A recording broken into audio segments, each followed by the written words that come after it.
Okay. You're good. Good evening. It's 6 o'clock p.m. The Board of Trustees of the Brenham Independent School District is now convened. I wish to extend a warm welcome to everyone present. In collaboration with our families and community, Brenham ISD is committed to providing an exceptional education for all students in a safe environment. As the Brenham ISD Board of Trustees, we are here to provide local citizen governance and oversight. The management and day-to-day operations of the district are the responsibility of the superintendent. This is a public meeting of the Board of Trustees. School board meetings are open to all who wish to attend and hear the matter discussed. Audience participation is limited to the public comment portion of the meeting. These proceedings are recorded, and I respectfully ask that you please refrain from talking while others are speaking. Thank you for taking the time this evening to join us and for your interest in Brenham Independent School District. At this point, Bonnie Brickmar will lead us in the pledge, followed by the invocation by Mr. John Davis. I pledge allegiance to the flag of the United States of America and to the republic for which it stands, one nation, under God, indivisible, with liberty and justice for all. And now the Texas pledge. Honor the Texas flag. I pledge allegiance to thee, Texas, one state, under God, one and indivisible.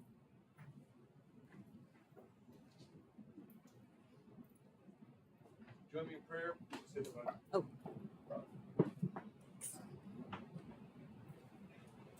Thank you. Join me in prayer. Our Heavenly Father, we come to you this week, and what a trying week it is for our nation. We pray that as we gather tonight to reflect on what we can do as a community and how our schools operate, Father, that you would give your wisdom to us. We pray for your wisdom for the board and the administration who is here. Pray for wisdom for the teachers, the parents, and any other support staff that are serving. Father, we thank you that we have the privilege to pour into young lives and give them instruction. We ask that as we do so with faithful hearts that desire to see the best for them. We thank you that we can gather tonight to identify and talk through different topics. We thank you for the blessing it is that we live in the nation that we do. We pray for your presence here tonight as we engage together and look ahead. We pray this all in Jesus' name. Amen.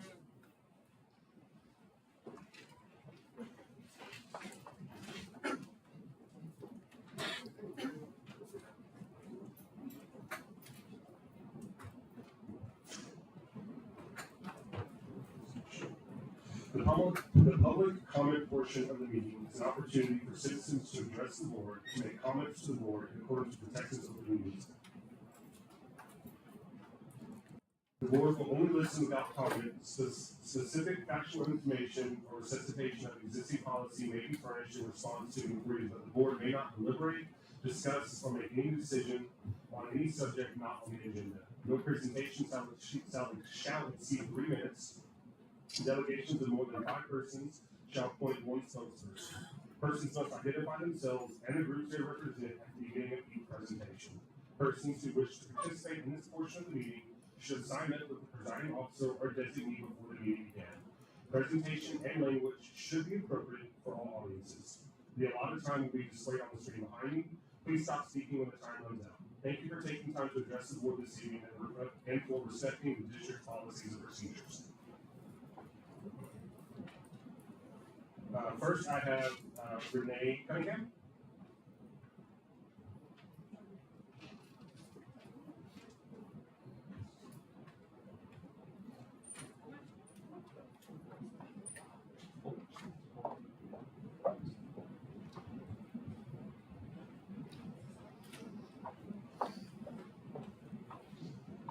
Good evening, board members, Superintendent Clay Galentine, administrators, and all attendees.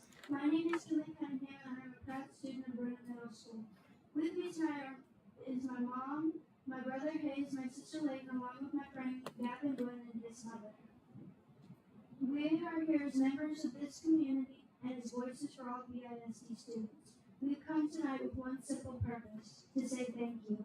This school year began under some very unique and challenging circumstances, but thanks to the dedication and hard work of so many across the district, especially our administrators, we didn't just start the school the school year, we kicked it off strong.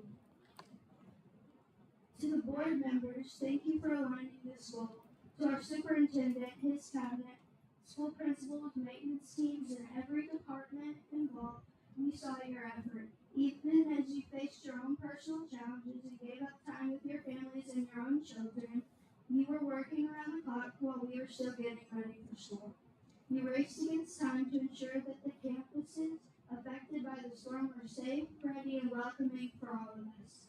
From the long, late meetings spent exploring every option to provide competitive salaries for our teachers and staff, to every decision made with the students in mind, you have shown what it truly means to put others first. We know this didn't happen easily. It took countless hours of planning, coordination, and teamwork. You had to make tough decisions, adapt quickly, and rely on one another, not for recognition, but because you genuinely care about the students of the ISD. So tonight, on behalf of our community, our staff, and every single student, we just want to say thank you. We are truly blessed and deeply grateful to have such an extraordinary leadership team. We now truly understand the meaning of one team, one goal, and there are endless possibilities when the work is done together and with a full heart. Thank you for showing us what resilience and hard work looks like. Your efforts do not go unnoticed, and they mean more than you know. We are Cubs, we are Brenham. Thank you.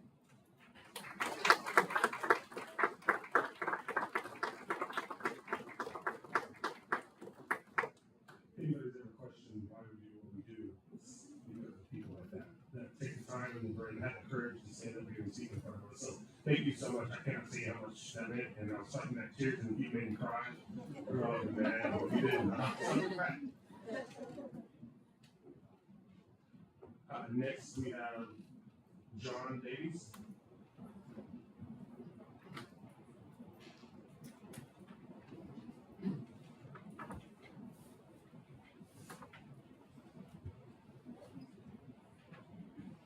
Thank you. Tonight I am attending in the role of dad. I'm a dad of one of your students here in the district. Many of you know me. My name is John Davies. And this week was a very challenging week, I think, for all of us, and especially our nation, watching the news events and what took place. Unfortunately, the aftermath and the reaction of all the events that did take place, and I'm very mindful of the audience that we have here, so I'll keep it very PG. It spilled over beyond social media into the classrooms this week. And as a dad, hearing from my daughter and her perspective, which you'll hear in just a moment, it was very challenging to think through how can we address this in a healthy way that can bring unity after the division that we've seen. My daughter, after going through some of her classes and hearing students laugh and mock the events of what took place, stood up and said that's wrong. The loss of human life and murder in any sense is wrong and should never be celebrated. She sought some help and reached out to the administration to see if there could be some time for silence, prayers of silence, or during pep rally. And it's difficult to make a call on a knee-jerk reaction like this. Nobody could have ever seen this event coming.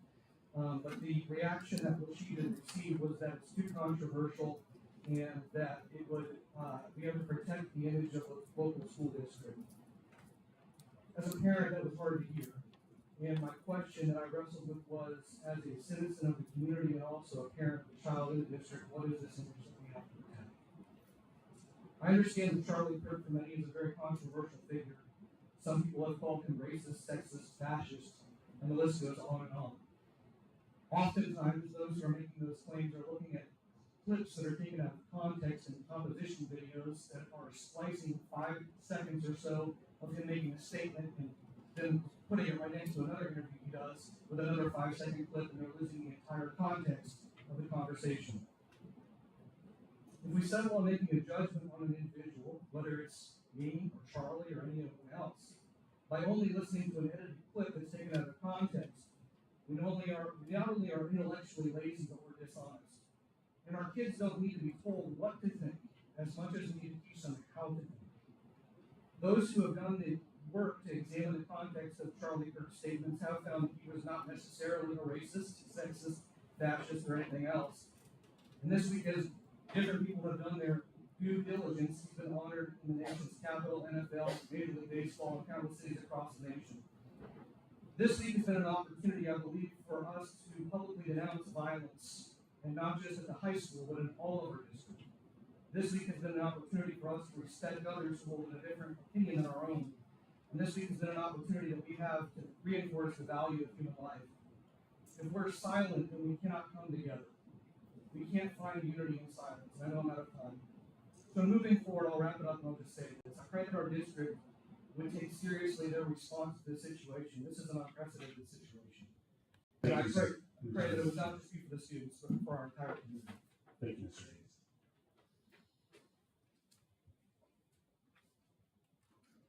Next, we have Tegan Davies.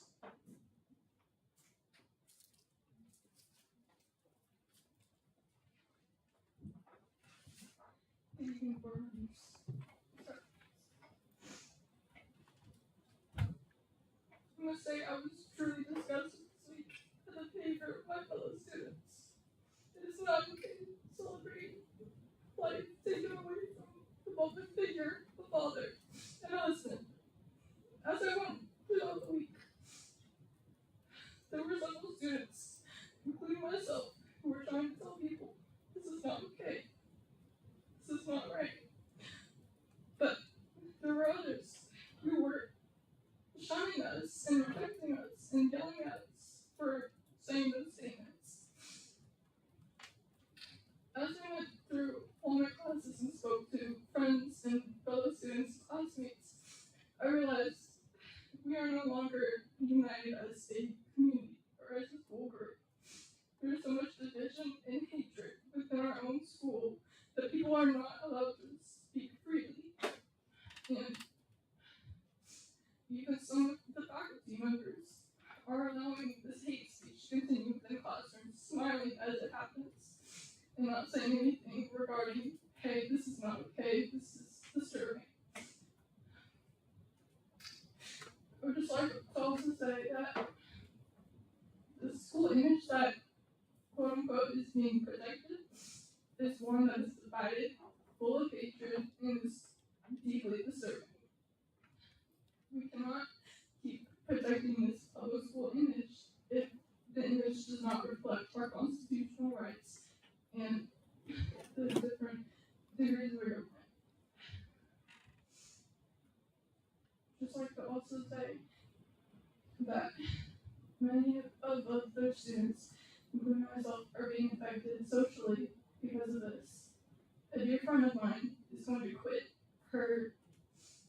one of her extracurriculars that she has fought tooth and nail to get into, and just because of the faculty members and students that are within that group that have been so incredibly rude and terribly just unaccepting towards her. Thank you. I'll just add one thing. Our goal is not at all to bring disciplinary measure or cancel people. I think we've seen how cancel culture is really poisonous. I think all we're asking is for the board to consider what the district's policy should be, knowing that this is a very divisive issue, and we should at least stand unified to condemn violence when it's seen, and work to use language and discourse so that we can work through differences with those that do not share our opinions. Thanks. Thank you both.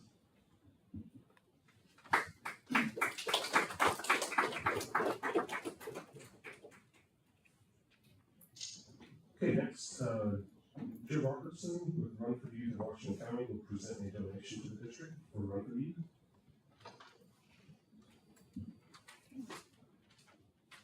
Good evening, Mr. President and Brenham ISD school board members. Thank you for your service to this ISD and the community in general. We appreciate it. My name is Joe Robertson. I'm the current president of the board for the Run for the Youth of Washington County. Each year, the Run for the Youth of Washington County hosts the Woodville Fun Run. Our mission is to serve the community by supporting physical health and good character of our local youth. We hope to provide financial support to programs such as the Brenham ISD Athletics Department and various other youth sports organizations. The 47th annual run was held on a Saturday, March 22nd this year. It's beautiful. Registration for the event closed with close to 5,400 registered runners, eclipsing last year's number of over 4,800 registered runners. We recognize these runners need calories. So each of these runners and anyone that was there that day were able to replenish these calories with the ice cream sandwiches, fudgy bars, new bars, and pops. As many as they wanted. If that wasn't enough, they could go to the parlor from noon to 3 when you made it. And there was 2,500 people that did.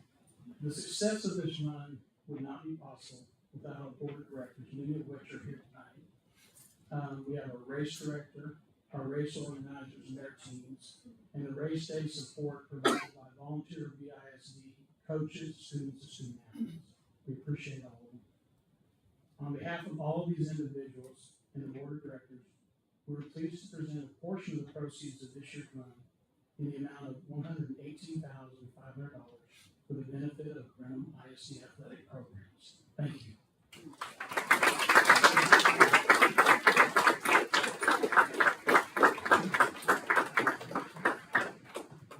The board will need to take action first. I'll make a quick motion to approve the $118,500 monetary donation from the Run for the Youth of Washington County to the Athletic Department to allocate to activity accounts of various sports to foster physical health and social character in the participants as presented. I'll second.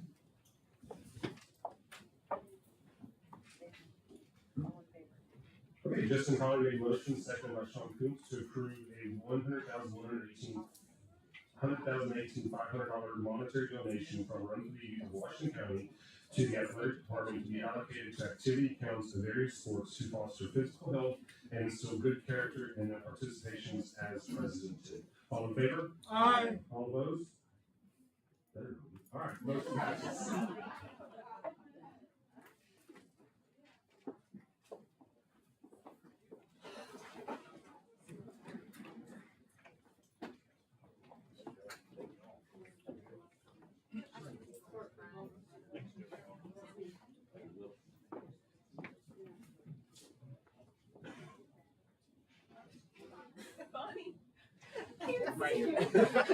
Easy to put her in.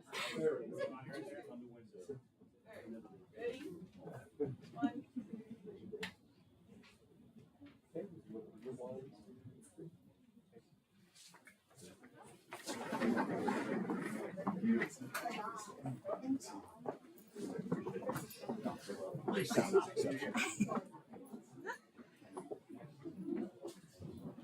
It's 100% worth of not being able to leave my house for a Saturday. Everyone's right in front of me and you stand over the yard and cheer people on. So it's a lot of fun. Next, Chief Communications Member Trey Hunn will present a mini grant for teachers, departments, and campuses from the BISD Education Foundation. Good evening, members of the board. If you're a Brenham ISD Education Foundation board member and present tonight, you will please come up to the front with me. So as you know, we just kicked off our 150th anniversary for Brenham ISD. And the Education Foundation was founded in 2004. And this year we have a very special milestone to announce. So we are donating $180,000 in mini grants, which puts us over $1 million in donations since we were founded in 2004.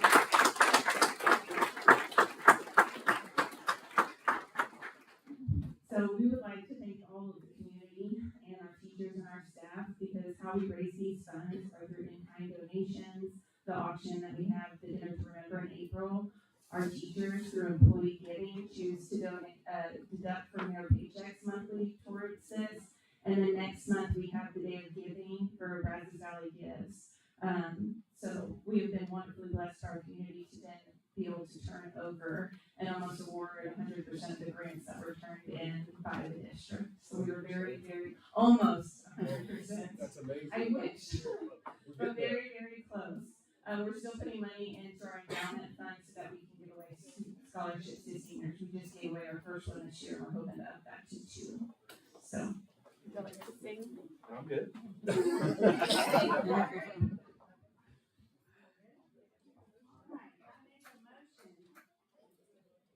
Accept a $180,000 monetary donation from the Brenham ISD Education Foundation for the betterment of teacher classrooms, departments, and campuses as presented. Second. Von Brickmeyer has made a motion, seconded by Archer to accept a $180,000 monetary donation for the BISD Education Foundation for the betterment of teacher classrooms, departments, and campuses as presented. All in favor? Aye. All opposed? Motion carries. Thank y'all so much.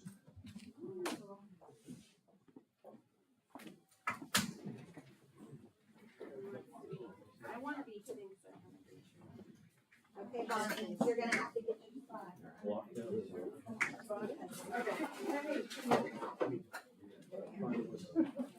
Okay, there's Bonnie. Okay. Are you getting it? I'm gonna zoom. Okay, 1, 2, 3. Oh, that's hogging it. Good job,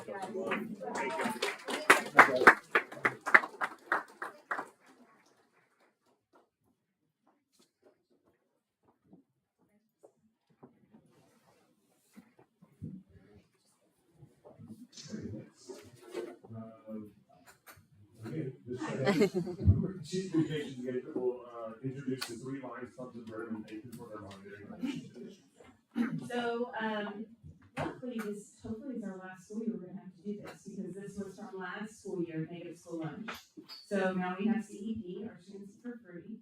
So, we had an amazing group of individuals. We had the Lady Lions, the Noon Lions, and the Evening Lions. So all 3 Washington County Lions come together to make this donation. So each organization donated $500 to reimburse the district for the negative lunch debt that we have for our students. So I'd like to invite them up to say a few words if each group would like to.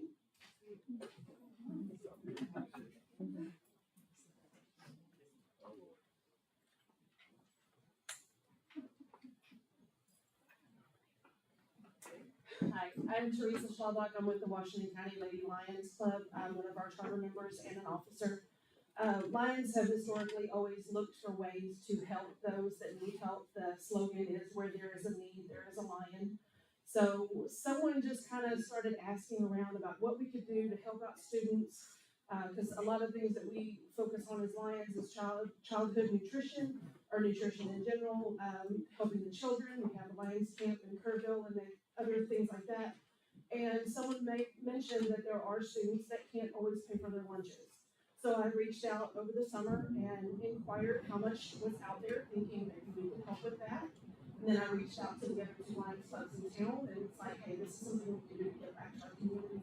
It's a great way to help the students, help the school, everything in between. So with these other Lions helping out, and with all of that, we are very, very grateful to be able to get back to y'all and hopefully make a sizable dent in what I was told that balance was. So.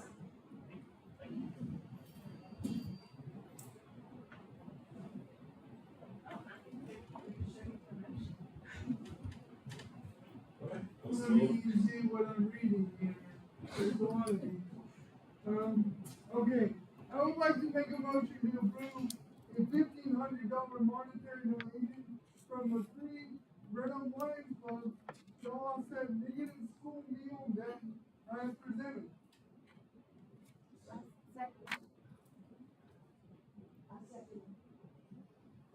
Archer made a motion, seconded by Bonnie Brickmeyer to approve a $1,500 monetary donation from the 3 Brenham Lions Club to offset negative school meal debt as presented. All in favor? Aye. All opposed? Thank you so much. Motion carries.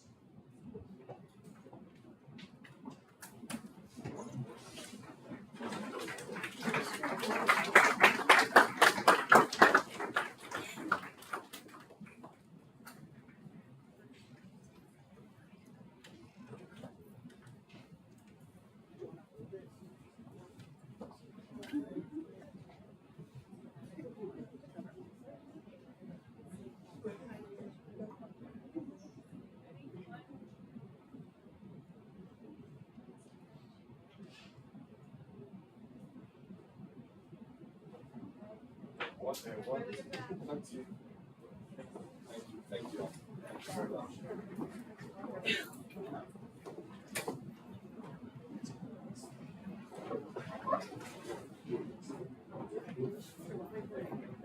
And next year, I'll get to find something new, a new project. Awesome. Even better.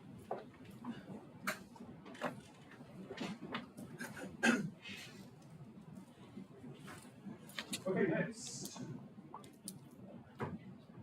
Principal Watts and the UIL Advanced Academic Coordinator Matthew Hunt present information regarding donations from the Brenham High School UIL Advanced Academics. Good evening.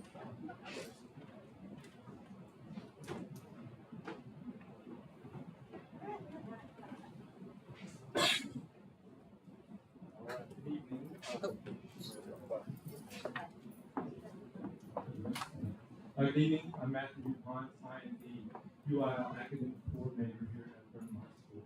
And just a brief note about what the academic team is. Just like our UIL athletic teams, be in various sports throughout the year, athletic events throughout the year, the academic team has the opportunity to compete in academic type events throughout the year, both in invitational style events, we do some online competitions, as well as our district events. Students that can be involved in the district event can move on to regional as well as state events. Unfortunately, this program is sort of taking hits in the budget in the last several years, and so we were able to reach out to some community members and solicit donations to help build the program. We're looking to expand into events beyond traditionally what we've done recently, has just been involved in science and history events and math events. We're now looking to expand our program. The kids really want us to start a debate team, so that's the first area of emphasis, but we're also looking into more of the accounting and writing things that a lot of the kids are interested in, journalism and things like that.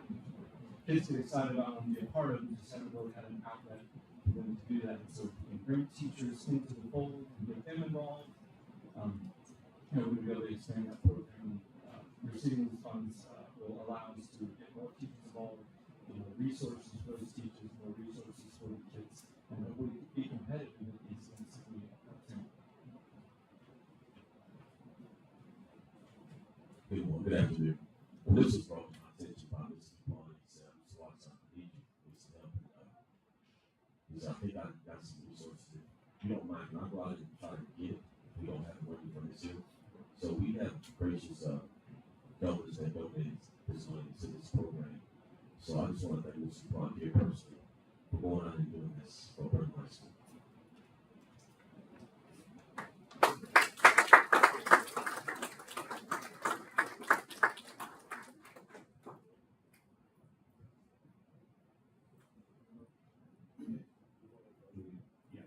So I'll go ahead and make a motion to accept donations as named for Brenham High School UIL Advanced Athletic and Advanced Academics Program as presented.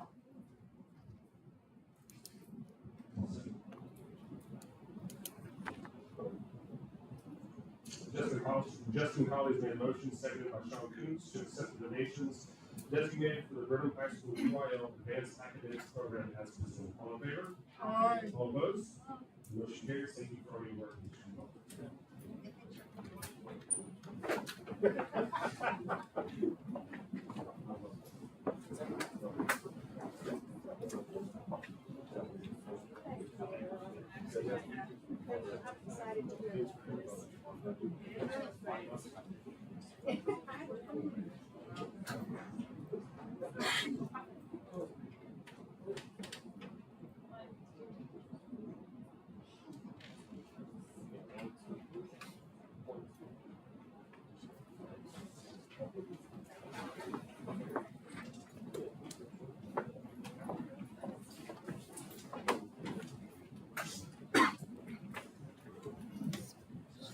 So we'll move on to special recognition. The campus spotlight, Principal Aaron Thibodeau will recognize their spotlight students and employees of the month.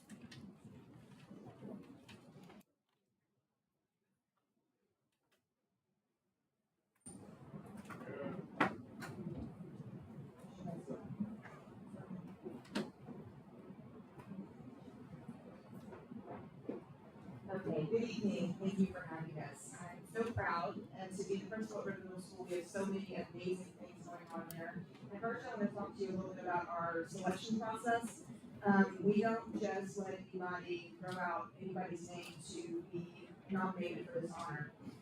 We have collective commitments at BMS that we ask everyone to uphold. Our teachers sign them every year, and they take a picture or submit a picture of the kids that are most important to them in their world. And we put that picture on their commitments and then ask that everything they do be good enough for those people. So we're going to treat every kid as if they were the kids that are the most important in our lives. And when we nominate for these honors, we ask the nominators to say exactly what they've seen in people that they're nominating that make them worthy of this spotlight. And so our students of the month, Mr. Cash. Hi everybody. Thank you. It's such an honor to be here. So I wanted you to hear Cash Crampton talk because Cash is also our student body president. And he is a genuine young man who is, he's never met a stranger. He's kind, he's welcoming not only to his fellow classmates, but to our staff members. He's always asking if he can help out in any way.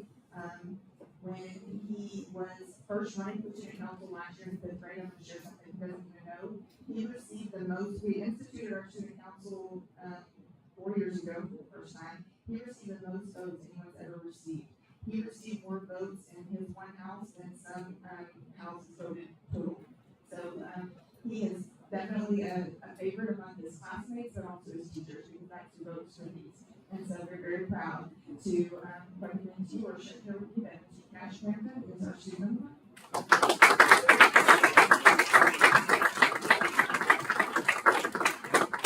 I love that you get to talk, he's not shy. Okay.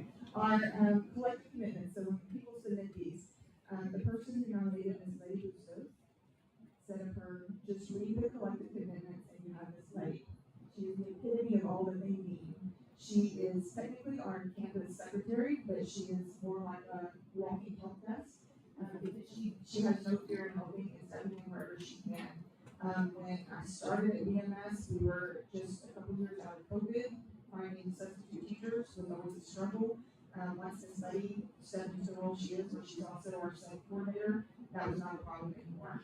Anybody that works with Letty is always willing to go the extra mile to help Ms. Letty because that's what she does for everyone else. She's a friendly face. She helps students, staff, and community members like anybody who comes. No one's a stranger to her either, and she makes everyone feel like a lifelong friend.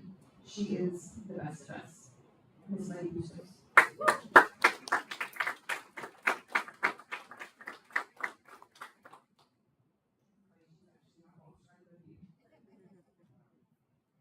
Our teacher of the month is a smart, funny, and talented teacher who is in her fourth year with us at BMS. And I know because she was one of my first hires, and I'm very proud. She did not even fully submit her application. I called her, and we sold her from Houston ISD. In her first year with us, she commuted from Houston and went back every night and coached lacrosse and was still a dedicated science and math teacher.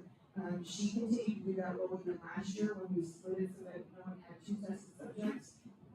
We had this, we were saving positions, we were trying to cut positions. She volunteered to take the role that took two tested subjects and carried that load, teaching math and science. This year, she is teaching adding social studies to her repertoire. Science is her main love, and she is this year on our instructional leadership team, and she is leading our science department. So we're so excited to have her in that role. So I just want to introduce Ms. Stephanie Marcella, aka your.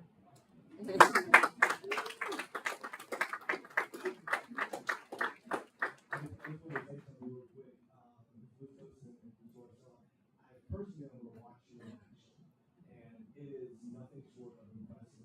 And I've never heard a complaint as well as yes, what we can do. I know you do that with your students firsthand, and you all make it a big difference. You're the best at who you are. So thanks all for that.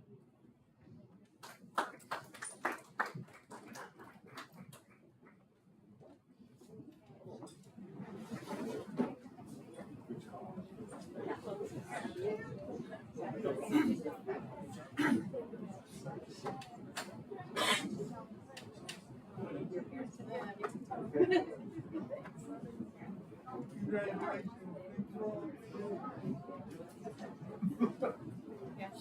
Thanks a lot, man. Yes. What do you go, parents? You did that. Bonnie, Bonnie, get on the flip side.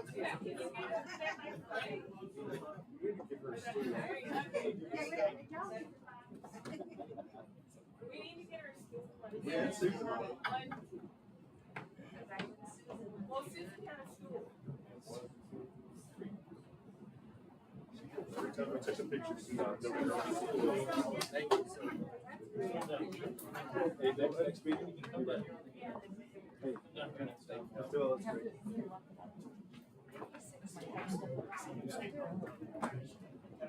Let's do it.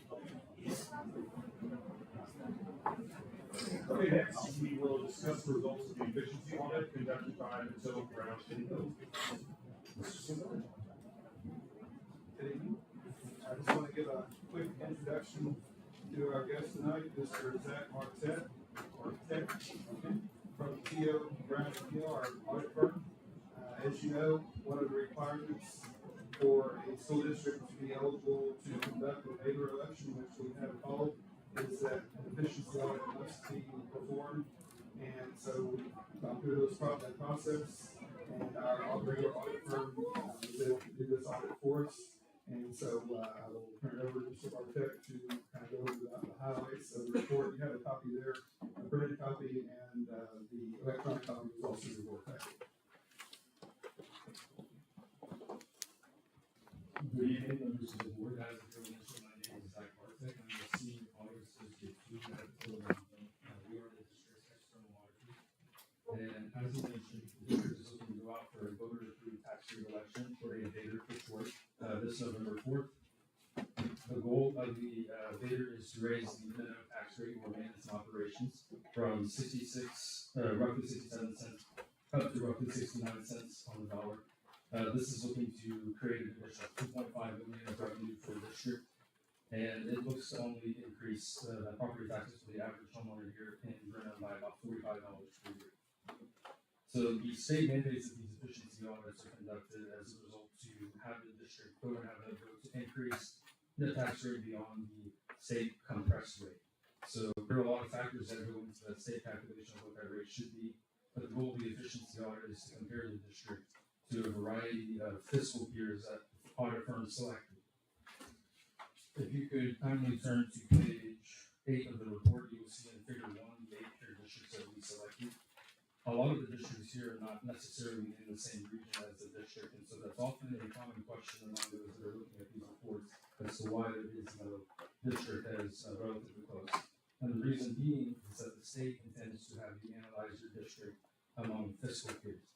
Those districts that are similar in size, have similar average daily attendances, similar tax rates, and also spend at a similar level. So the districts that we selected and that were approved by management here at the district are Brenham ISD, Brenham ISD, White Settlements, Port Neches Rose, Splendora, Kennedale, Crandall, and LaPorte. So all of these districts had similar spending levels, similar tax rates, and similar average daily attendance values over the last 3 years by which we analyzed. I'm not going to go through every single figure here in the report for the sake of time. There's a lot of information within the report that is just good information for the voters to have about the success of the district. But there are a couple of things that I want to point out. If you look at your attendance figure 6 on page 10, the district has a very great attendance rate. It is slightly above the state average and right on par with that of its fiscal peer districts. However, the very next figure, figure 7, shows a 5-year enrollment trend where the district is losing enrollment values. We're projecting that there's going to be roughly a 1.2% decrease for 2025. Now, my firm cannot attest that these are going to be the correct enrollment numbers. Of course, this is more just a projection. But foundation revenue provided by the state relies heavily on your attendance rate and the enrollment that you have at your district. So with decreasing enrollments but still consistent attendance, you may see some lower yields of state funding potentially if that enrollment continues to go down. A good way to make up some of that lost revenue is by raising the property taxes ever so slightly.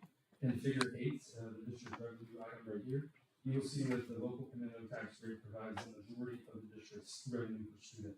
We have a total of about $11,000 $1,254 of revenue per student year of the district, which is slightly below that of its fiscal peers and of the state average. So bringing in a little bit less revenue, but primarily bringing in more property taxes, goes to show that those impacts on the attendance and enrollment numbers could be pretty hefty. This M&O tax rate increase is going to provide about that 2.5 million additional revenue if it does pass. And if you would take a look at figure 10 on page 12 as well, we can see kind of that the district provides most of its spending for instructional duties and such on payroll. The superintendent salary is much lower than the peer district average, but it is higher than the state average. And the average administrator and average teacher salaries both fall a little bit short of what other districts that we analyzed are showing as well. Another figure that I would like to take and point out is figure 11 on page 13. General fund's fund balance has been on the decline over the last several years in the district. The general fund's fund balance is not meant to be used to rely on ongoing operations and other expenditures like that. The increase in this property tax revenue could help the district rebound on some of those fund balance losses over the last few years, because it would probably be difficult to continue to offer raises and other things like that in the district if you don't have that sufficient revenue and that fund balance held perfectly in place. The district aims to have about 3 months of general fund operating expenditures covered by what's in the fund balance right now. And as you look at the narrative in figure right above figure 11, you'll see that the district is not currently meeting that as of the fiscal year ended August 31st, 2024. Figure 13, the teacher turnover rate here is significantly lower than that of the peer district or state turnover rate, which is great. Wanting to keep those teachers here and engaging with those students is very important. And the best way to do that is by offering competitive wages for those teachers so that they are willing to be here and continue to serve the district in the best way that they can. The last couple of pages here have some demographic information and some critical information about the district. We have not audited the FY25 financial statements as of yet, but for the year ended August 31st, 2024, the district did receive an unmodified opinion, which is the cleanest opinion that you can receive for your financial statements. Those are the key takeaways, but I'm happy to answer any questions that you may have. I think overall we can conclude from this report that the district is very good stewards of its resources, and it's clear that the goal of the district is to provide as great an experience to students, parents, and everyone else in the community involved tonight. But in order to continue to create that good foundation for this district, it may be necessary to have an increase in property taxes, given what we can see presented in the report. Thank you for the information. I don't necessarily have a question, just a comment. I want to draw everyone's attention to page 15, and underneath special programs, if you look at some of the percentages, number of students served, budgeted amounts for certain populations, it seems like those ratios may be a little bit off kilter or out of balance, in my opinion. And I know that the die is already cast for this year in terms of the budget and what we're doing going forward. But the purpose of this audit is to show the community and ourselves that we're being efficient with our finances and operating efficiently. Some of these percentages and staffing numbers don't necessarily come across as efficient in my mind, and so I'm not necessarily criticizing anyone or anything. I'm just making a comment that maybe next year we look a little bit closer at some of the staffing, some of the programming, and how many students are being served within those programming, and whether we're getting our biggest bang for our buck in terms of how it is affecting student outcomes. And so that was the one thing in the entire report that kind of caught my eye, was these percentages on number 13 under the special programming, and I just wanted to kind of draw everyone's attention to those. I'd like to just sum up what you said, okay. Is there a comparative on that as far as how it's done in other districts, or is that just something we have to lean into? So for the purposes of this particular zone at the back is really just to show the demographic breakdown of the district itself, the special programs. So if you turn your attention to figure 5 on page 10 of the report, you can see that we do have a comparison of how your student population breaks out compared to years. A big takeaway there is that we do have a little bit more economically disadvantaged students that got it fiscal years, but it is slightly below that of the state average. So you do have a lot of students that are economically disadvantaged, and when those types of things happen, you really need to offer a little bit more support, and the best way to do that is through additional funding to help create more teachers, have more teachers in those classrooms to help those students achieve that academic rating, so we're all striving for more grad school. Great, thank you. Okay, does anyone have any questions? Thank you so much. Okay, next we will have the superintendent's monthly update. Well, thank you, everyone, for being here, listening home, for the energy and support you've shown as we kick off this year. I think tonight's a perfect example of that. As you know, we're celebrating 150 years. We are, of course, the first public school in Texas. It's something to be proud of. Friday before last, that anniversary celebration and distinguished alumni event reminded us how far we've come and how strong our foundation is. I think we've really seen that tonight and over the last year plus. I think with that said, more importantly, we're building on that legacy. From the second year of our Brenham ISD Ambassador Program starting here this month to phase 2 of our strategic planning to the first ever big event coming October 4th. I want to say there's real momentum in this district. And through it all, we stay focused on what matters. It's our vision and mission, which both use the words community and all. Those are the 2 words repeated.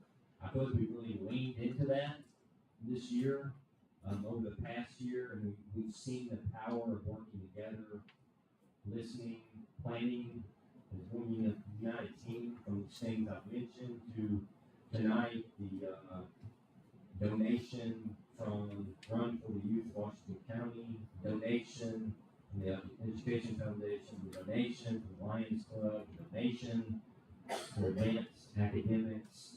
I'm so proud of the momentum we have.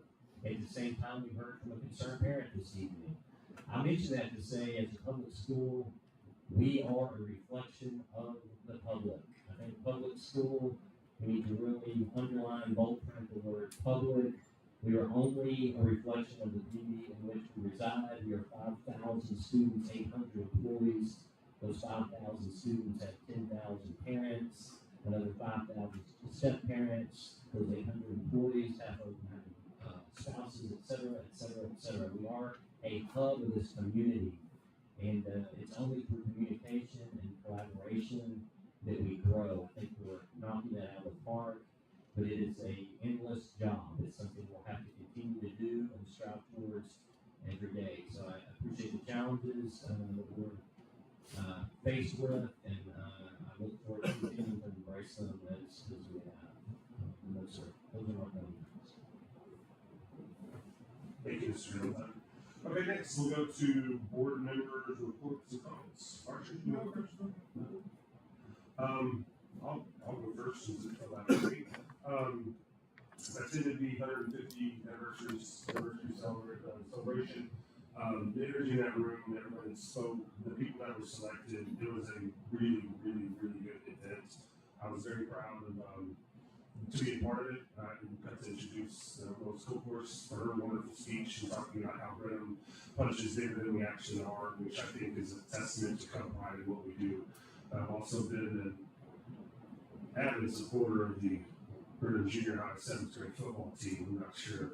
I'm pretty good at undefeated right now. Just saying, come check them out. But no, it's been great. Going to the football games, seeing the kids, the parents, everybody get engaged, the cheerleaders, getting to experience that. So, the dad, thanking all the coaches that are up there 5:30 in the morning, whenever I'm dropping them off, and then I can just leave and go back to sleep. But that's about it.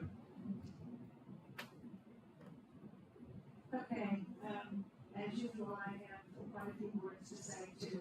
But anyway, yeah, the sesquicentennial celebration was wonderful, and I hope that everybody who has moved here is aware of that. We are the first public school district, and we will continue to be the best. We really will. Yeah, we've got 3 cross-country runners. I've seen I'm gonna see some volleyball players. The kids are really into school, and it's not just about academics, it's also about just being around each other, and hopefully, as that young lady was talking about earlier, hopefully that our kids can hear the positives about what it is to be like in a community like ours. And when they see and hear things that are sometimes heard and said on the radios and media of all kinds, they get confused, and they need to know that we care about them, we love them, we understand that not everybody has the same attitude about things.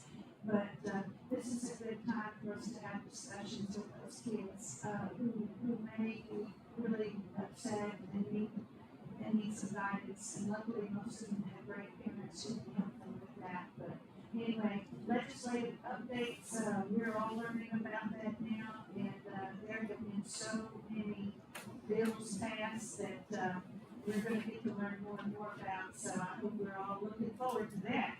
And Champion Drive, for those of you who know what that is, it's at the fairgrounds. It'll take place on 9:30 a.m. Thursday. That's where some of our special needs kids have an opportunity to have an animal of their own that they can parade around the ring, and they learn a lot.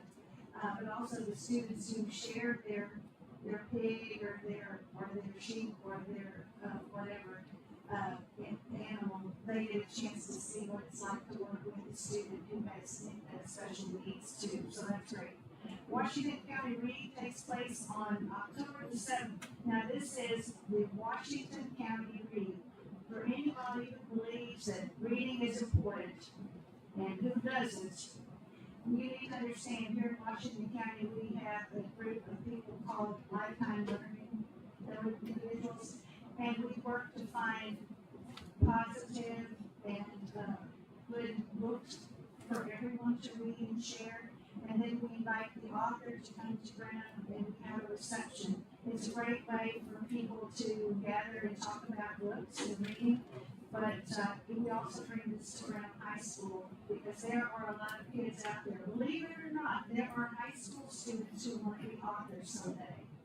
And they love to read, but they don't always tell you about it. But when they meet up with the authors, you should see what happens because they want to know things about how to become either a publisher, an editor, or a writer. And that's about it. Grandparents' Day was great. I had a chance to meet a grandmother, and that was fun. And Sean here looked great in his hairnet that he wore that day to help in the cafeteria. He really looked good. He did. And the Cubs had a win Friday night. If you weren't there, yeah, we did real well. We're real proud of all of our kids and all the things they're doing. So that's it. Yeah, you're 3 minutes short. I was gonna say something, but I was gonna at least wait till she was done. All right, I'll keep it short. I had a great time with the kid celebration. It was good that working your team. Great work. I'm seeing some of the artifacts and things that were brought up for that, but it was amazing. Some of the old class rings and anywhere. I mean, just I really like to see some of the stuff that was pulled out of closets and I'm sure deposit boxes and who knows where else they came from. So. I was in a junior high pep rally, high school pep rally. I can't count how many football games and volleyball matches I've seen in the past month.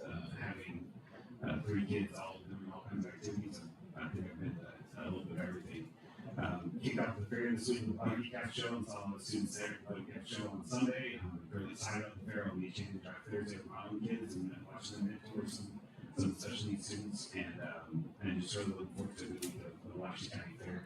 Kind of seeing the students show off their projects and their, everything they've been working over the past several months. I'm really excited about that and seeing a lot of Brenham ISD students show up this week. So come out, join us at the fair.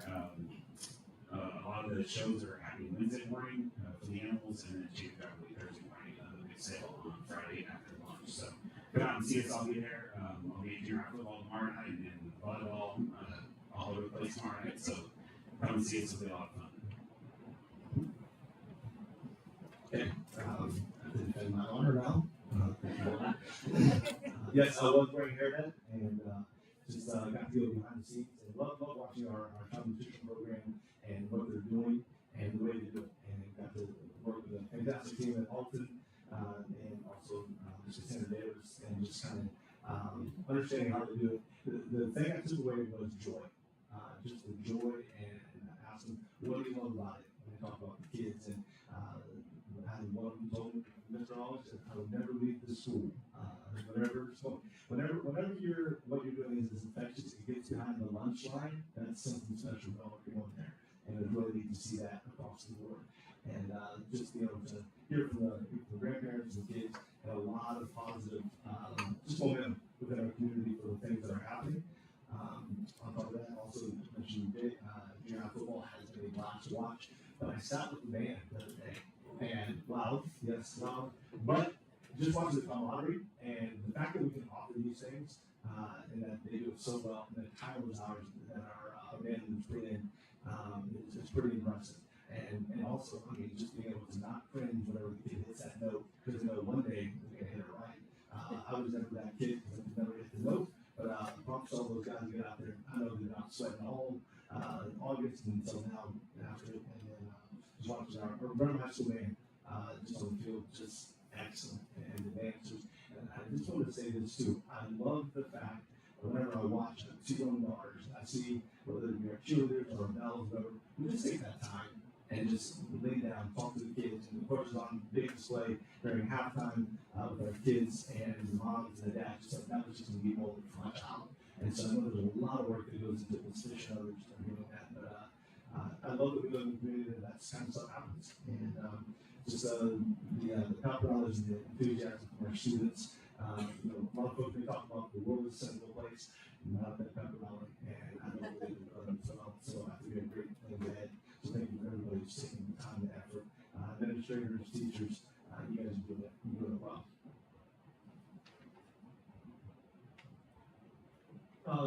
He might need a time out too. Yeah, I just like to see everybody. You can tell it's excited to see everybody excited. It's joy. My favorite is Jim Byron. She sat next to me, so now you get that seat. I can give her a hard time. But I only have one big thing I want to talk about. Small thing, yes, the 150 celebration. It was awesome. It was great seeing y'all there. It was great being there.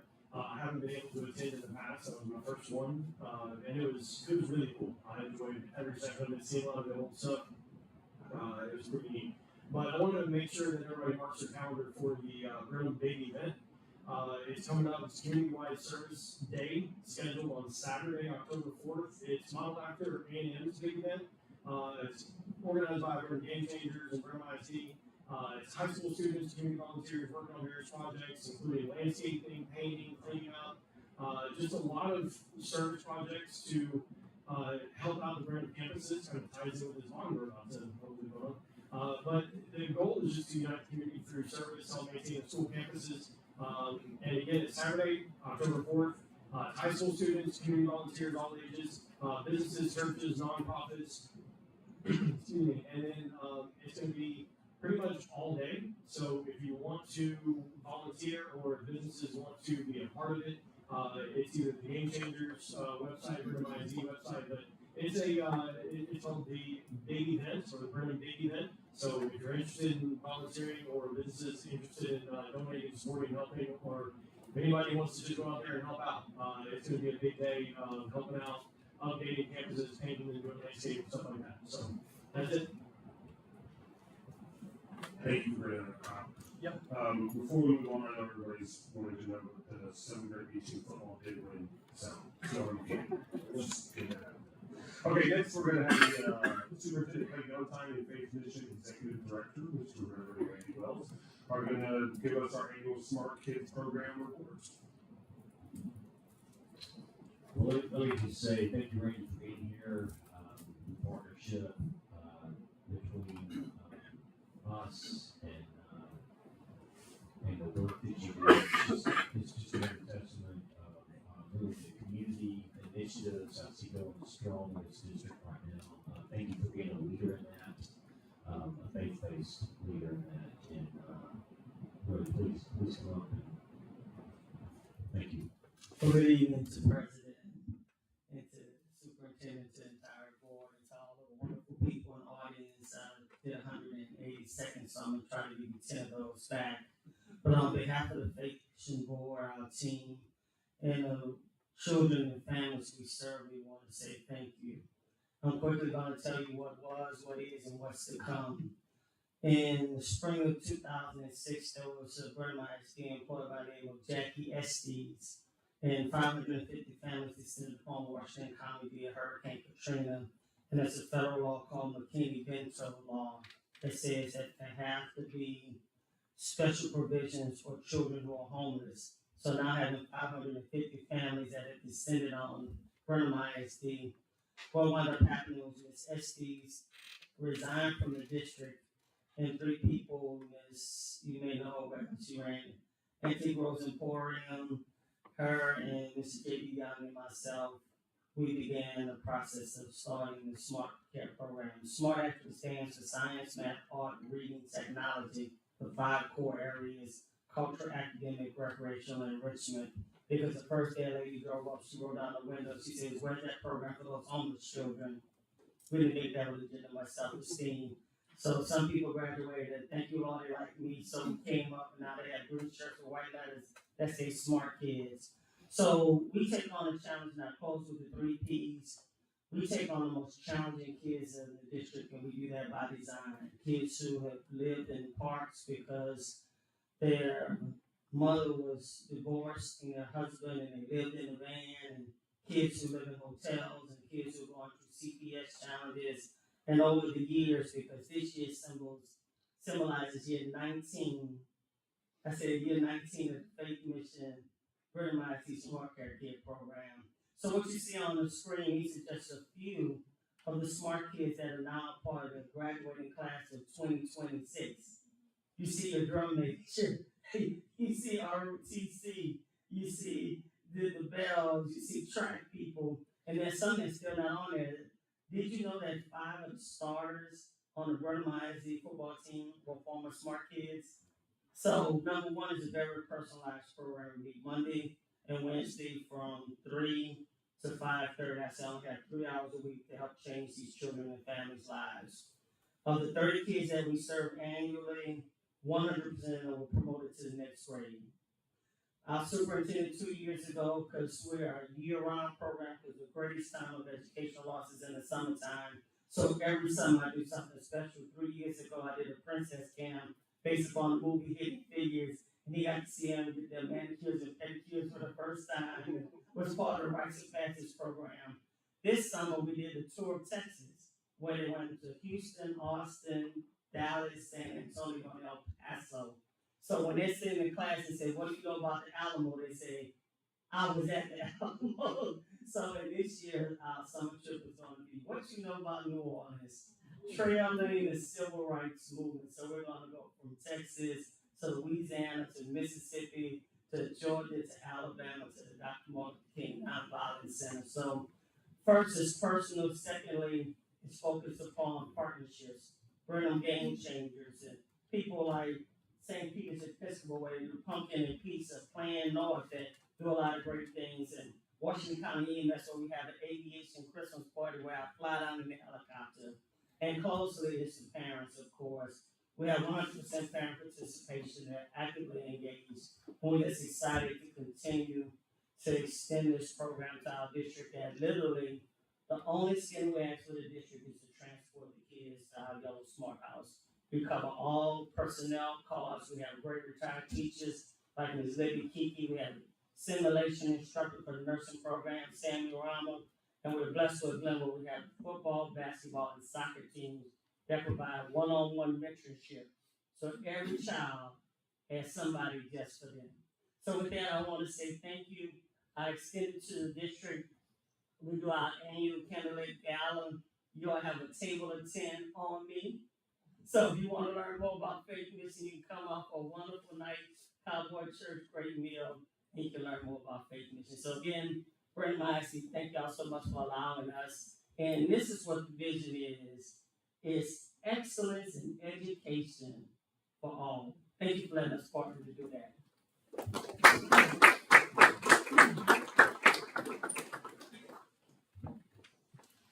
Okay, next, our Chief Financial Officer, Mr. Sinclair, will give us a financial update.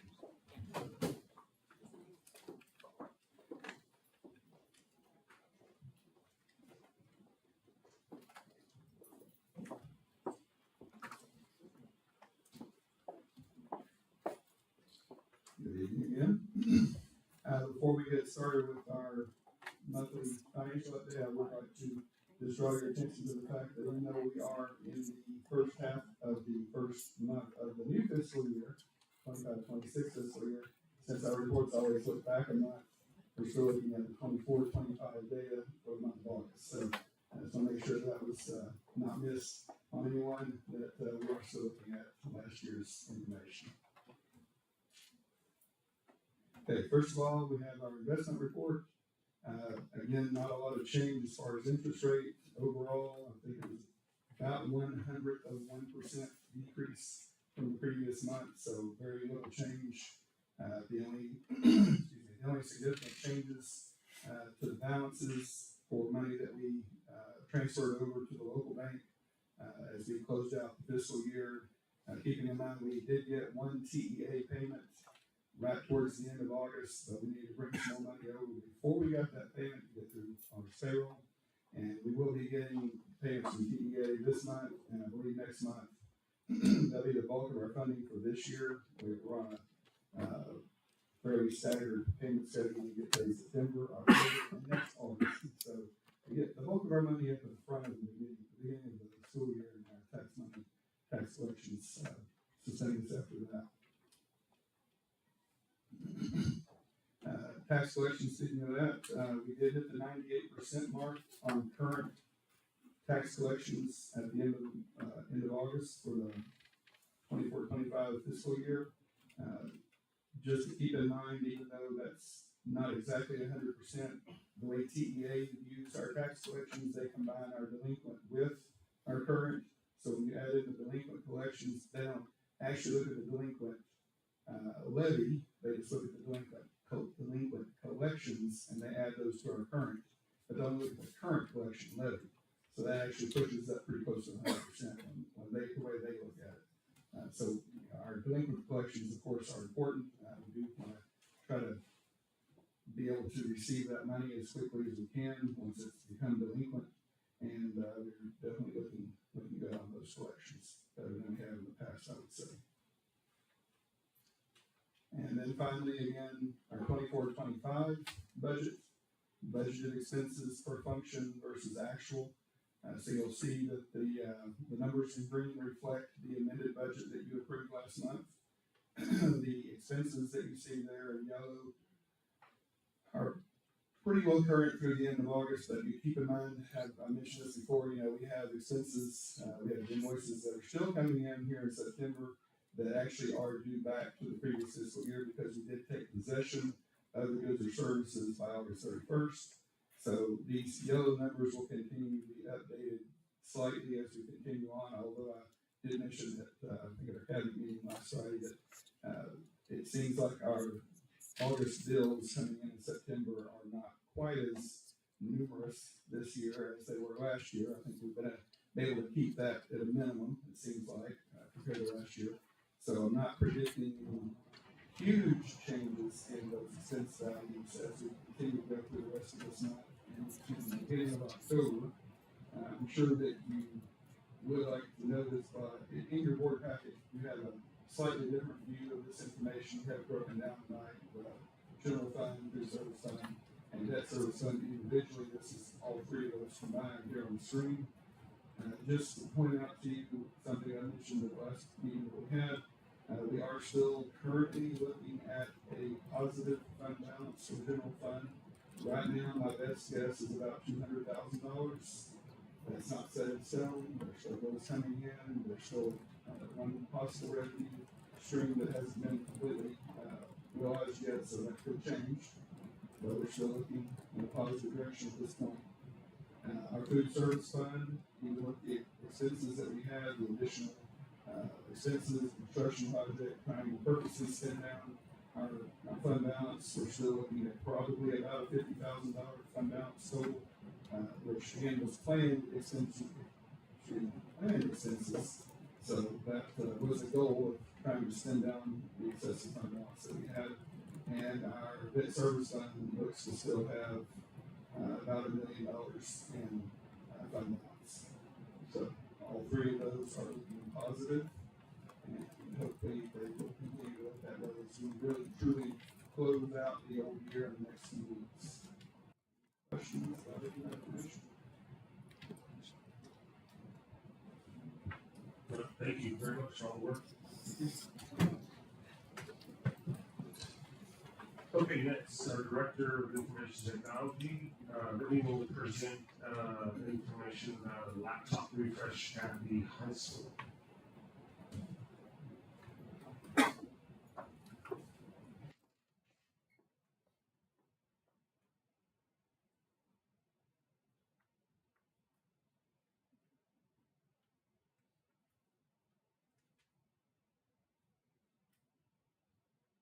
Good evening, board.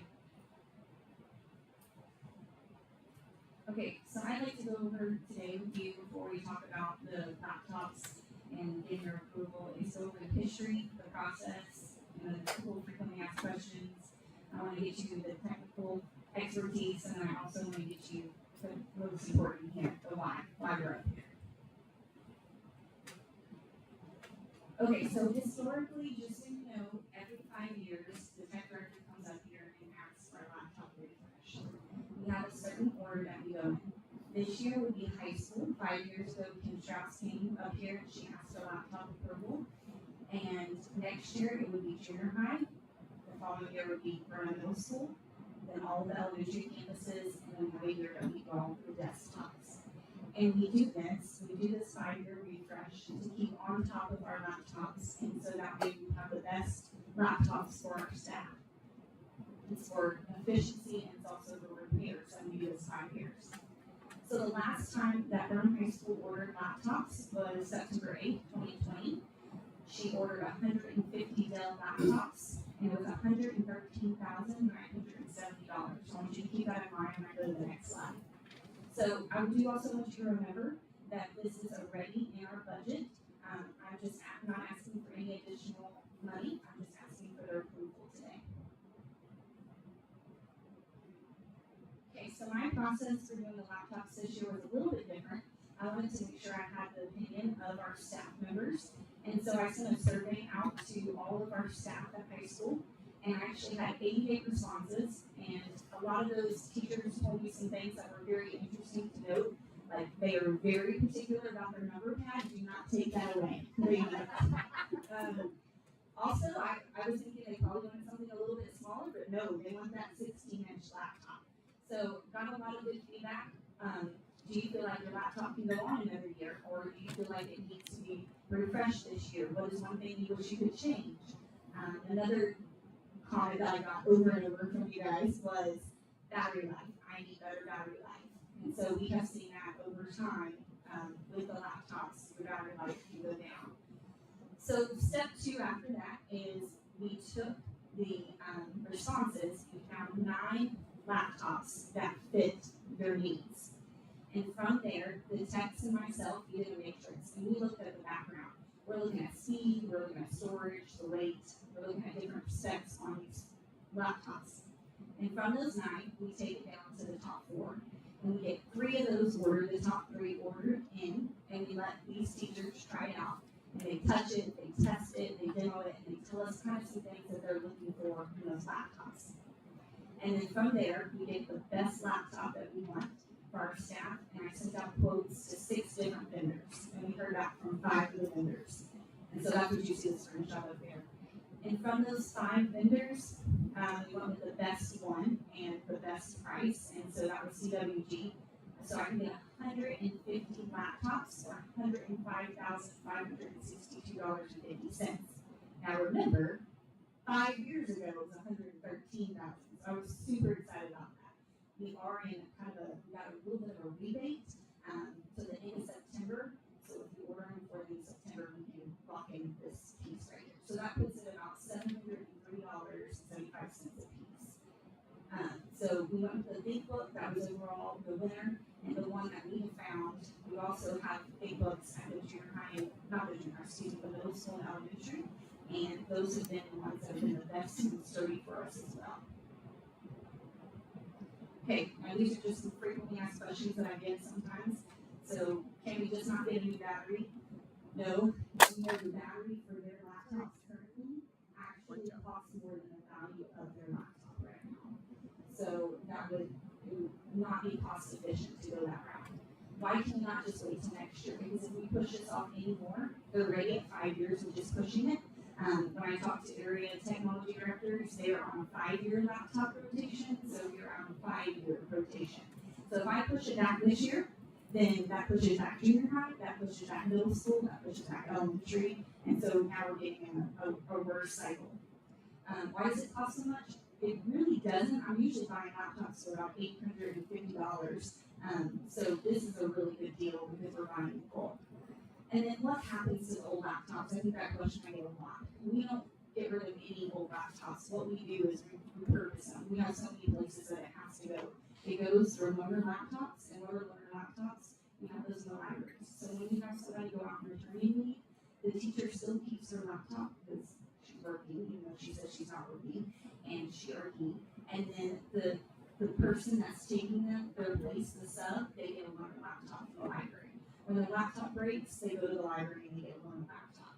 So we use them in the libraries as learner laptops. We use them at other campuses when their laptops go out. We also use those. We use them for part-time laptops because we don't count, we only have full-time staff that get laptops. And we also use them for pieces and parts, which we've had to do a lot on those laptops. So, all right, I'm going to let Nathan, he is one of our technicians. He's going to talk a little bit on the technical part. Hello, I'm Nathan Brenham. Well, I'm new from 2000. I'm one of the technicians. We have 3 technicians in the district. One of them is all compliments. The other 2 of us do laptops, everything else, TV, projectors.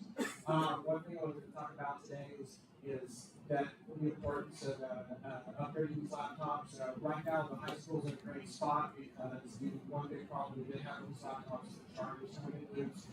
But what the really good thing is, it has a second charging port, so that is kind of stretches there. One of the good examples, our newer laptops we're going to Lenovo. Those are amazing. We've had very few issues with them. We have those in junior high and elementaries. And the only one we have a problem with right now is the junior high. I'm repairing about an inch every other week, if not every week. So doing this refresh will also help us get some of those laptops to the junior high, which are a little bit low. And the repair cost is actually a little bit more than we'd rather get the new than have to repair. But Brittany did help, and we got a bunch of laptops together. We showed this to the teachers, and I'll hand it off to them. All right, so we have Ms. Youngers, and we also have either Ms. Ruiz and Ms. Abel here to speak a little bit on the why it's important that they need a laptop, and also what they use a laptop for in the classroom. Hello, I'm Kristen Youngers. I've been with Brenham ISD now this is my 4th year. I'm the head soccer coach here at the school. Moving over personally from the junior high to the high school, there was an immediate difference that I noticed from the 2 laptops. The junior high ran a little bit more efficiently, battery life ran more efficiently, and as soon as that switch happened, I was immediately like, this laptop's not the same, it's run the same, it's not the same. So I could already tell just coming from one campus to the next that difference. I think for me personally, I have first theory PLC. I'm with my team. I'm not carrying my charger in there with me. It's right next door. The chargers are a little bit further from the wall, so we always have to move because the computer has to be plugged in for that duration, even for 45 minutes. If I get back to class then, right there in between that transition, kids are coming in. I do not plug in my computer right away. It will die. And then it takes about 10 minutes for it to boot back up, get plugged in, charge, and then get ready to go for my kids in my classroom. So it is definitely the charging, the battery life on it is just non-existent. For any type of meetings that we have within the district, it is always a thing. You're going to see all this from high school. Where can we plug in our computers? It is constant. What type of extension can we get? We will not be able to last through a meeting, especially clothes all kind of, either we have to plug in or relocate within the room. So for me personally, battery life is, I'm using this even early. I use it when I'm at home, even when I'm home, I might use it, put it away in my backpack for the night, the next morning, it's dead. So it always is just a constant battle. So for me, battery life alone needs to be fixed. So thank you.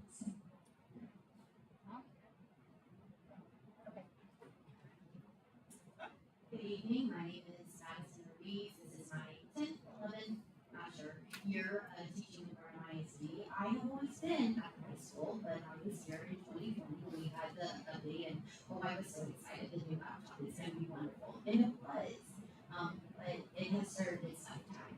So last year, I actually had 2 different classrooms. It's very similar to what Coach Junkers is talking about, unplugging and walking across the school, not having a charger. My laptop has a wonderful battery life of 15 minutes, so that doesn't even get me through the class period. I would no longer have a laptop to work on. Then I have to run back and, like she said, plugging all the cords back in.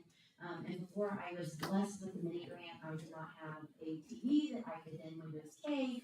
So I have a beautiful HDMI cable that actually no longer works with sound. It's just a lot of fun things. So, I cannot agree with Coach Junkers more. Battery life is a necessity. Ms. Collins also asked us to talk about, like, how do we use a laptop throughout the day.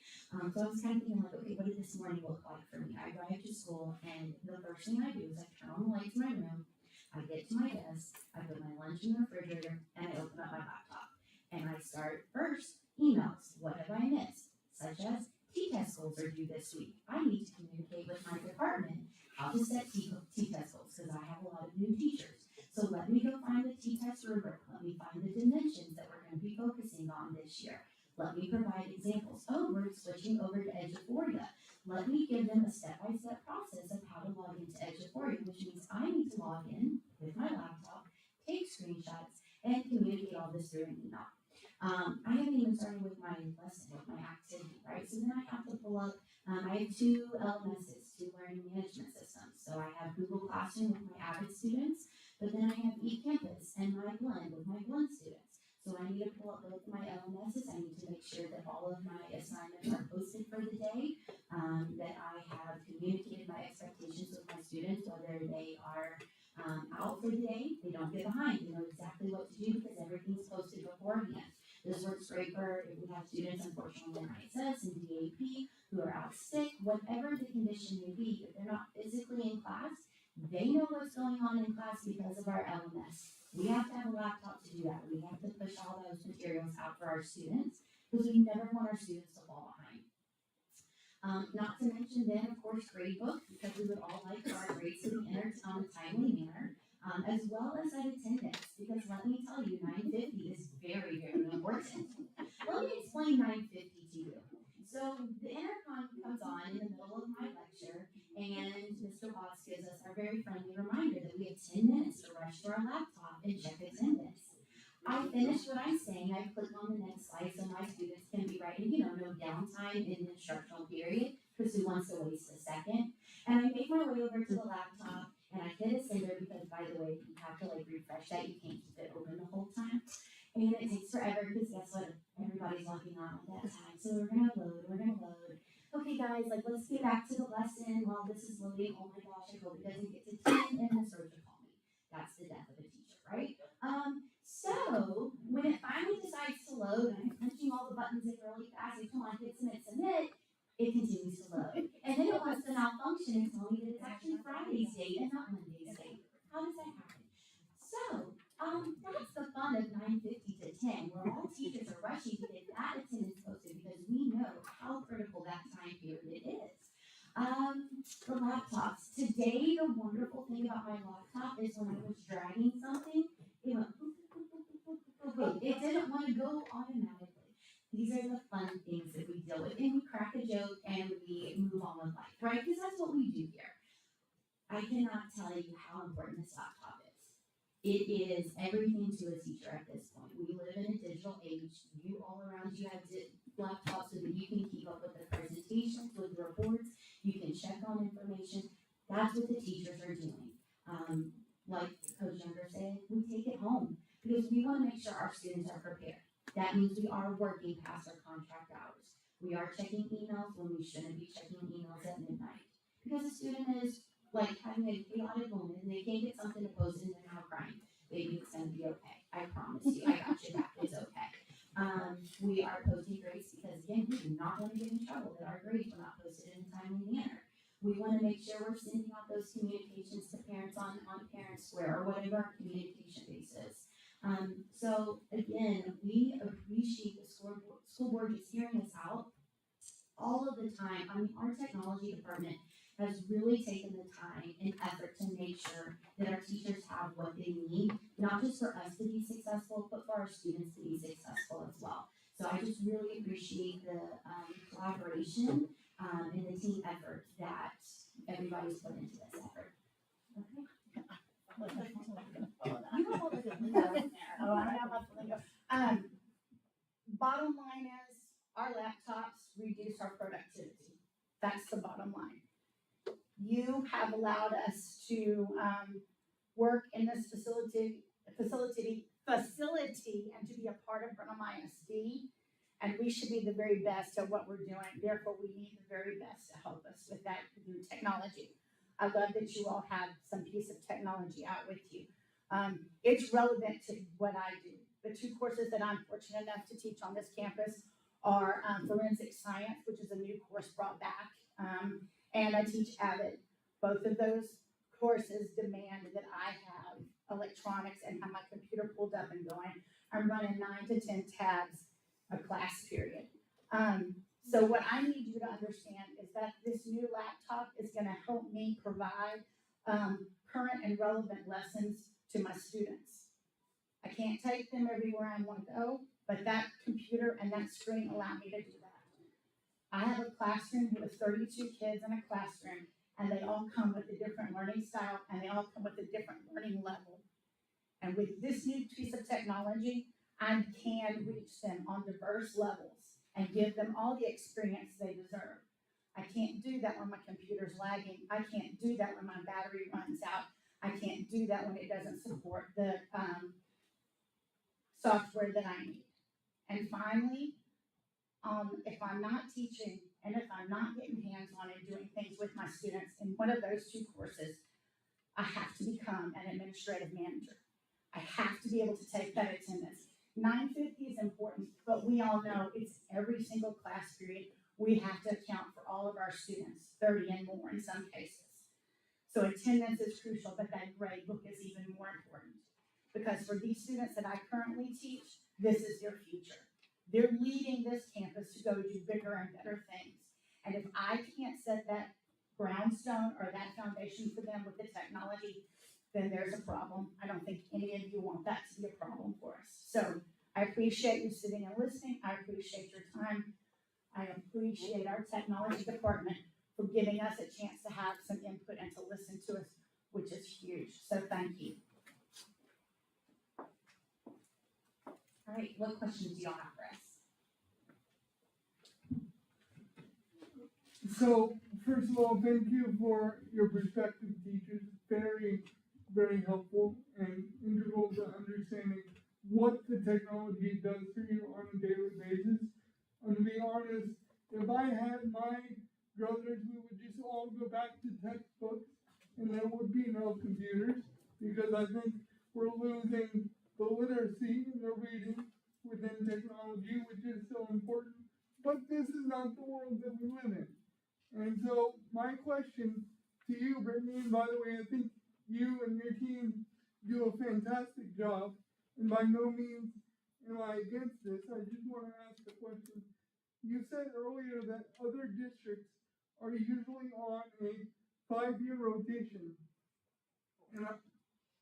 or 4-year rotation. Excuse me. And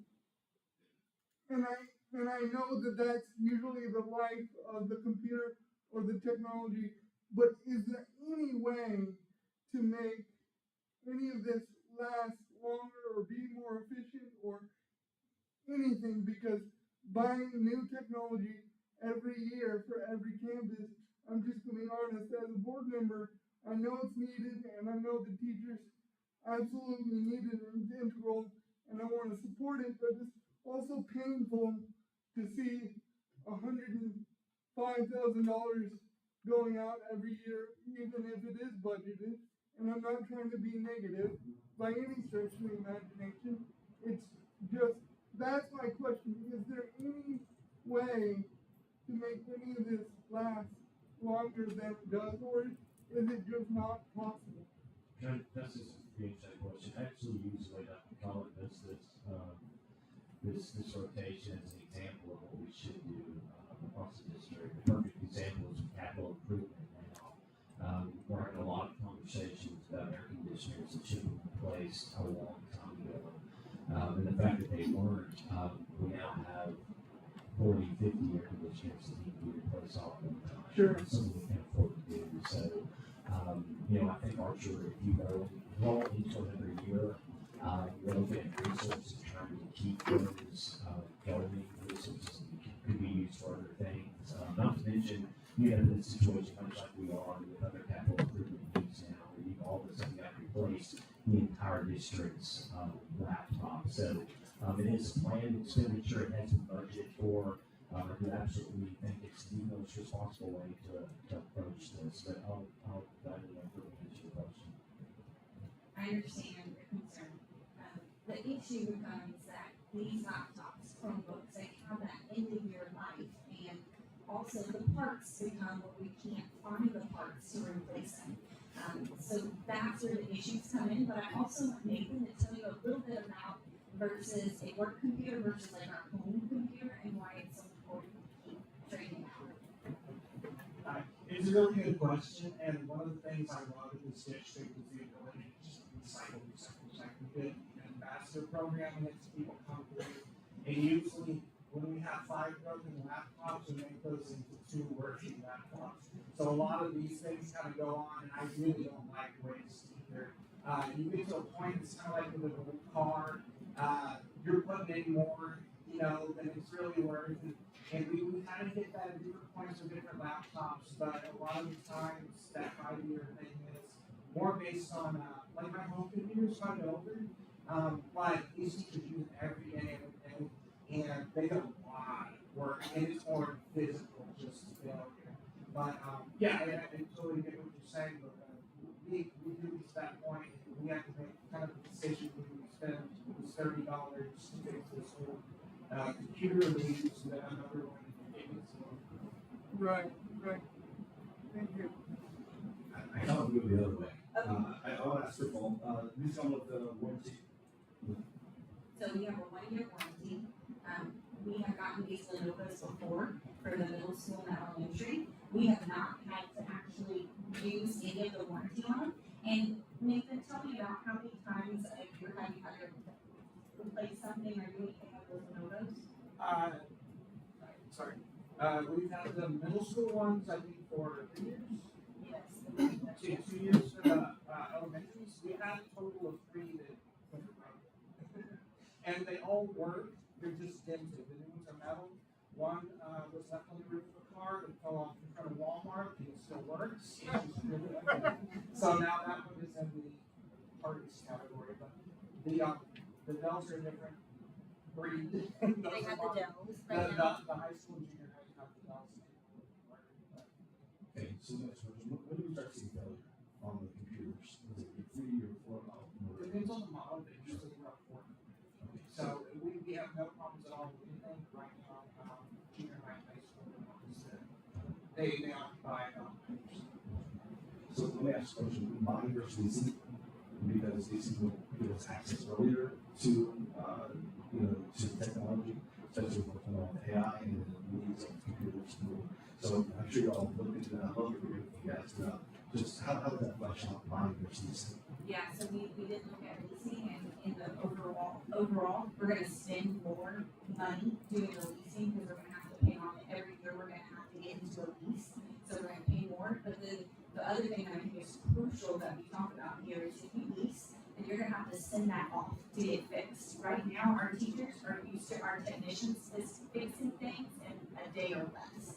So it's a little bit different, yeah, when we start talking. And I reached that question with other directors and stuff, but most of them, unless you're a very small school, where you have our small district, we have 40 employees, you know, then that might be okay because you're just doing with 40 employees and you're on a lease. But if we start talking about a lease for high school and then junior high and middle school, we aren't saving money there. Excellent. And let me say this too, another sort of balancing, Brittany and I looked at, where again, you've heard the teachers say they can't do their job without computers, obviously in this day and age. Brittany just told you they try to get the computers back within a day or two. The technicians stay very busy all day every day. So you're going to reach a point where if you don't replace these, it's going to take more technicians to try to keep the old ones working. At the end, you spent the money you could spend on the computers on technicians to try to keep the old ones working. I was just gonna say, I know I live off of a laptop at my job, and without it, I'm not able to come home.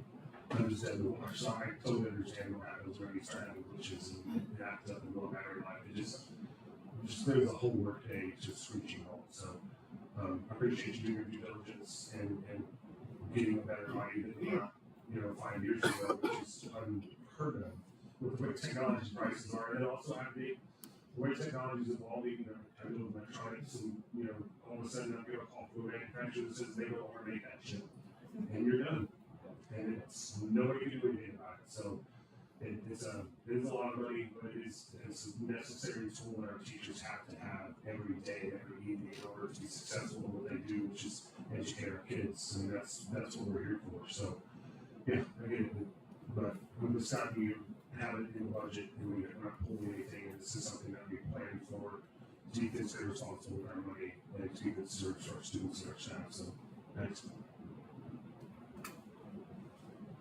Sure. Any question? I got a comment. Okay. I have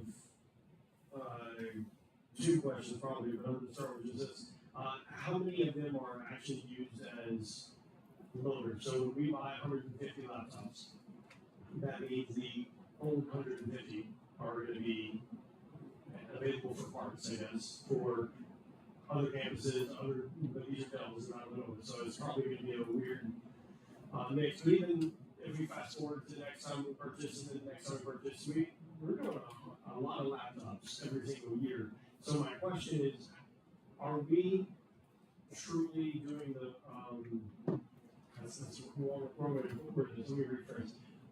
Is there a better option for what we're doing with these older laptops? In other words, can we use 50, 75, 80 of them for parts, but offer some of them for sale at a really deep discount for people and maybe bring some revenue back to the school, and also provide a laptop for kids that don't have access to laptops at home because there are kids that can't afford a computer that costs $800, $900, but could buy this for $100, $200.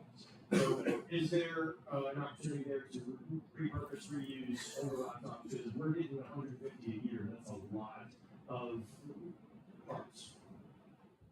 Good question. So, and two, just remember high school's a lot bigger than all Sure. other campuses, so we won't be doing 150 when we get to junior high, and same thing for middle school. And this also includes, think about your counselors and think about your principals, think about all your professional staff as well. So all those computers that come back to us, we use every single one of them. And so we really do and so the part about the students, let me kind of tackle a couple parts of those. So we strictly give Chromebooks to students, and that is because we can manage and filter the Chromebooks a lot better than giving a Windows laptop.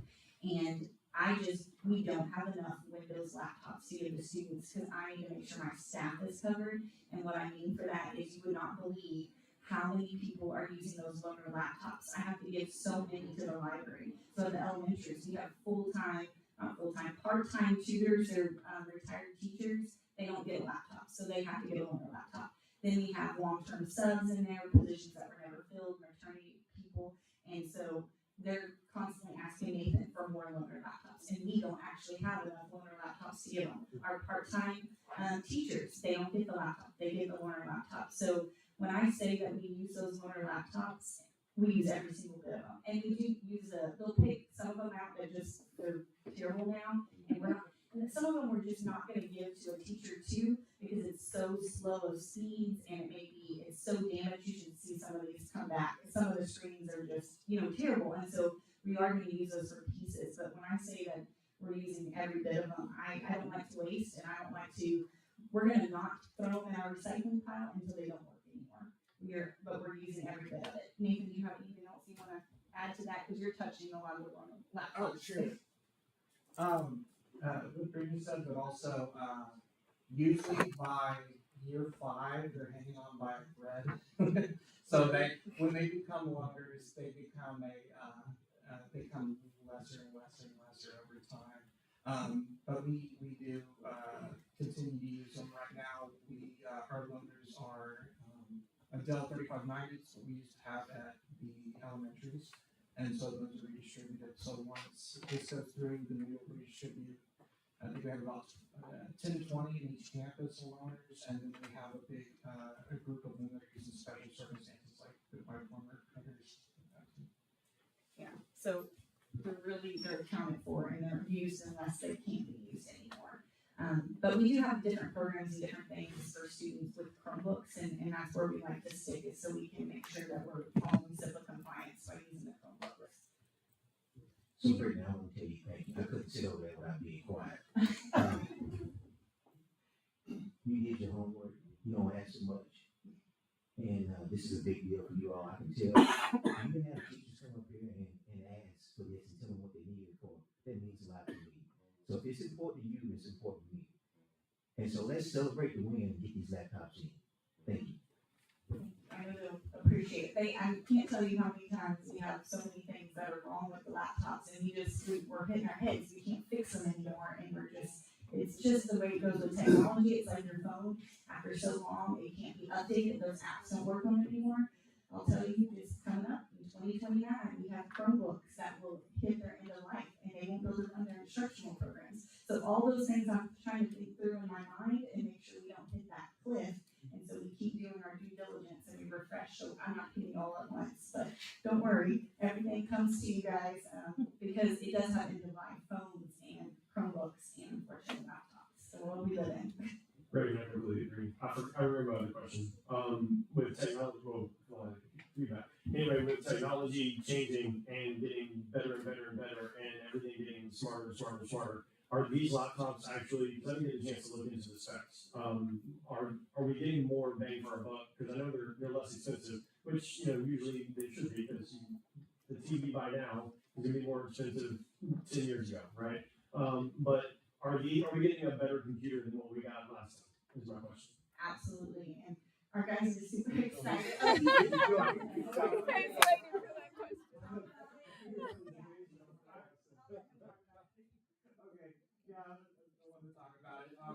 We looked at the survey she did, and we went for battery life first. But the one thing that this is better, it's got double the size of a hard drive. Even though we save everything online, there's a lot of teachers that'll do doc-cam recordings, and those get big quick, and they'll run out of room. So it's got twice as big. It's got double as much RAM, because we know. They have 30 tabs open. Even though I tell people you can keep like 5 tabs maximum, and your computer's gonna slow to crawl. But I know that teachers need a lot open and need a lot open at once. So we went for more RAM, which will allow them to indulge in. And it'll have a slot, extra slot of storage. Oh yes, and what other thing is too, we got a laptop. It has 2 little parts for the RAM, right? We got it with one filled so that we can use RAM from the old laptops we're getting rid of, and we're gonna put it in that second slot. It's gonna go from 16 to 24. And that's one of the things we look back on is how can we get, and these are gonna be the laptops that are just exploded. So the other ones are you're gonna find a good home, but if they look really, really bad, they're gonna be donors. Are there any more questions? Real quick, I was just gonna say, my wife is obviously a sad district employee, and she is a 50 tab person. It drives me nuts. So that being said, I really appreciate the research that you guys have done and proposal, and just making sure it comes in under the budget amount. It's fantastic. So a little price reduction is great. So congrats on the research and work and you guys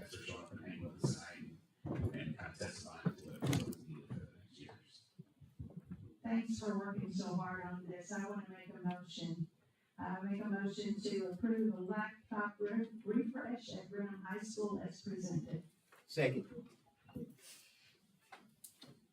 Okay, Bonnie Bergmeyer has made a motion, seconded by Kelvin Raven to approve the laptop refresh at Brenham High School as presented. All in favor? Aye. All opposed? Motion carries. Thank y'all so much for taking time to be here. Thank y'all.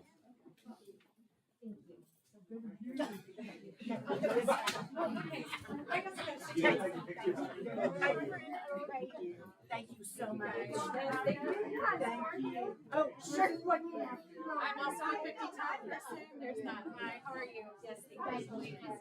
Thank you. I knew you would. Thanks so much. Thanks so much. Thank you. Second time. Thanks. I know he was excited about it. Thank you. Smack him and give him. Hey, Jim. Yes, before the end of September, so I can get the Okay. funds. Next, our chief academic officer, Ms. Sarah Gohart, will go over the district's goals and performance objective for the 25-26 school year.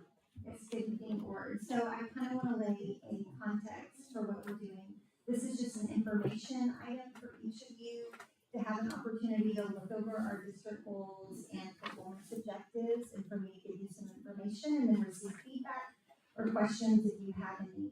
So one thing, of course, it's always best practice for a district to have goals and performance objectives in which to measure. How this lays into a broader context in October, we will bring to you our district improvement plan and our campus improvement plans. Part of the requirement for that is we are a Title I district, and ESSA provides for us over $1 million worth of funding. That funding is directly to improve student outcomes for economically disadvantaged, special population students. And so for that, we're required to do a comprehensive needs assessment, then determine what our performance objectives are in order to close those gaps for those students. So it serves a purpose for the district to have goals in which to measure our performance. And then it also serves a purpose for ESSA, for our title. So in October, we will bring to you an entire comprehensive district improvement plan, and then right behind that, each campus is working on their campus improvement plan. So what you see is, just for me to kind of frame our goals, when you look in your board book, you can see that our board goals are written as the broad commitments for student achievement, safety, culture, and community engagement. And then under each board goal is paired with performance objectives. And those performance objectives are clear, measurable outcomes that show progress over time. They show where we are now and where we hope with our strategies and impact to be by 2026.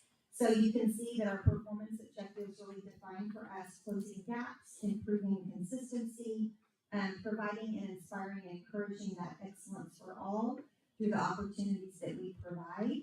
Each target is designed to stretch us toward excellence while remaining realistic based on our current performance trends. So board goal 1 has to do with academic excellence. You follow in the board book, you'll see there's a goal related to early literacy, there's a goal related to STAR and EOC units performance, there's a goal related to our writing, as well our graduation, CCMR, and then our special populations, looking at special education and then our emergent bilingual students. So these objectives really kind of establish for us a clear academic through line from early literacy foundations all the way to graduation readiness, so that we can track student success at every stage. Board goal 2 has to do with student engagement and well-being. And you can see there's attendance goals, our MTSS, which is how we provide support for students that show they need more support, looking at our behavior support systems that we have in place in helping those students. So these objectives really shift us to providing that proactive support. Board goal 3 has to do with safe and secure environments. And you can see that has to do with the state safety standards, family engagement, and reducing bullying. And they define safety for us and how we're building that proactive trust and creating that safe and secure learning environment. Board goal 4 has to do with culture and staff growth.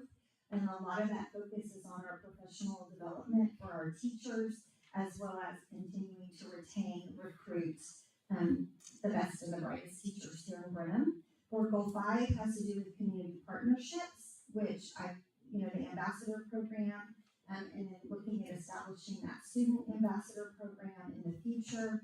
And then Board Goal 6 has to do with our fiscal responsibility, just really about that fiscal stewardship. So they provide for us a map, a performance map. They make accountability visible, and with clear measures in literacy, STAR growth, CCMR, attendance, safety, culture, and community engagement, for us to monitor our progress. So, was there any discussion or thoughts on any of those performance objectives or questions before we present to you the formal district improvement plan in October? If you have those, obviously, you've got some time to think about it. We talked about this for the last month or so. Wanted to bring this to you this month, so you do have time to reflect and think.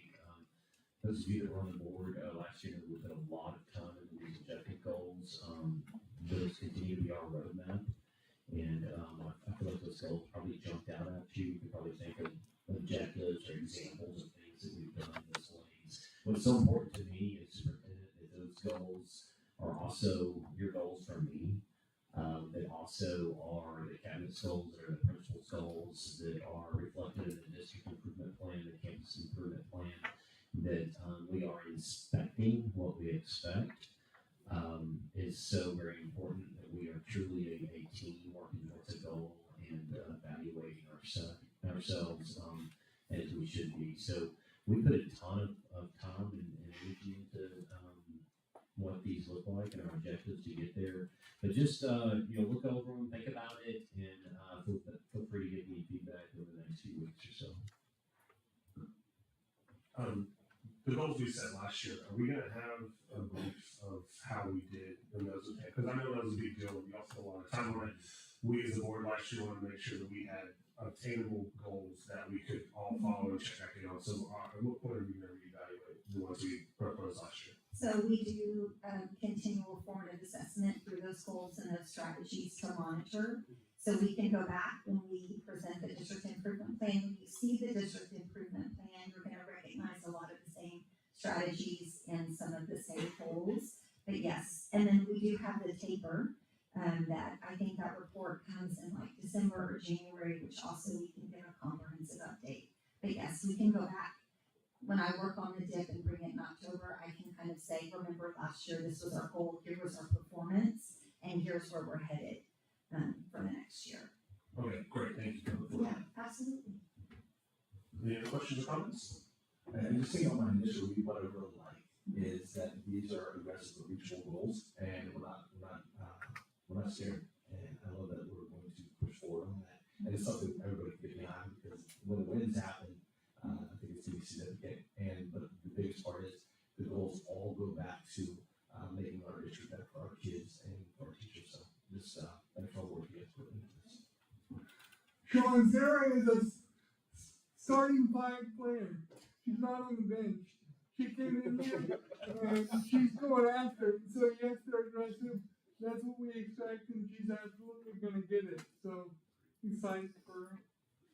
Well, and it's a whole team of us that do this. Absolutely, yes. You're standing up here, so yes, your team is fantastic. Right. So it's a whole, absolutely, it's a whole team effort. We've worked really hard to strengthen instructional systems district-wide and really trying to build coherence among the initiatives. As you know, we've received a lot of grants. With those grants comes a lot of work. And so really trying to streamline that and those instructional priorities for the campuses, the teachers, has been that team effort. So we're moving process to action. Thank you so much.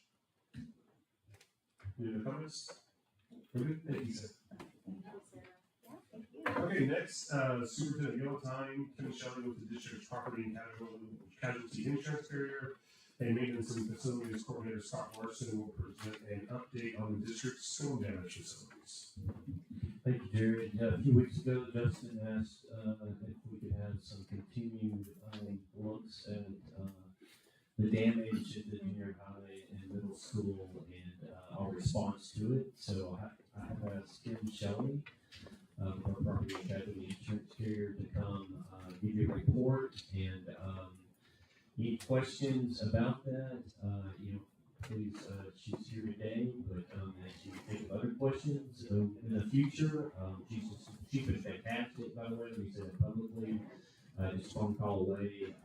I called you today on your cell, and you picked up just immediately, so thank you for being so easy to work with. If you have other questions, again, as we, as we continue to work through this, please let me know, and I'll ask her. But, yes, I can try to do my best, Scott, to answer any questions you might have about what the future might look like. Thank you for inviting me. It's nice to meet all of you, both board members. Appreciate you guys. So yes, you had a terrible hailstorm.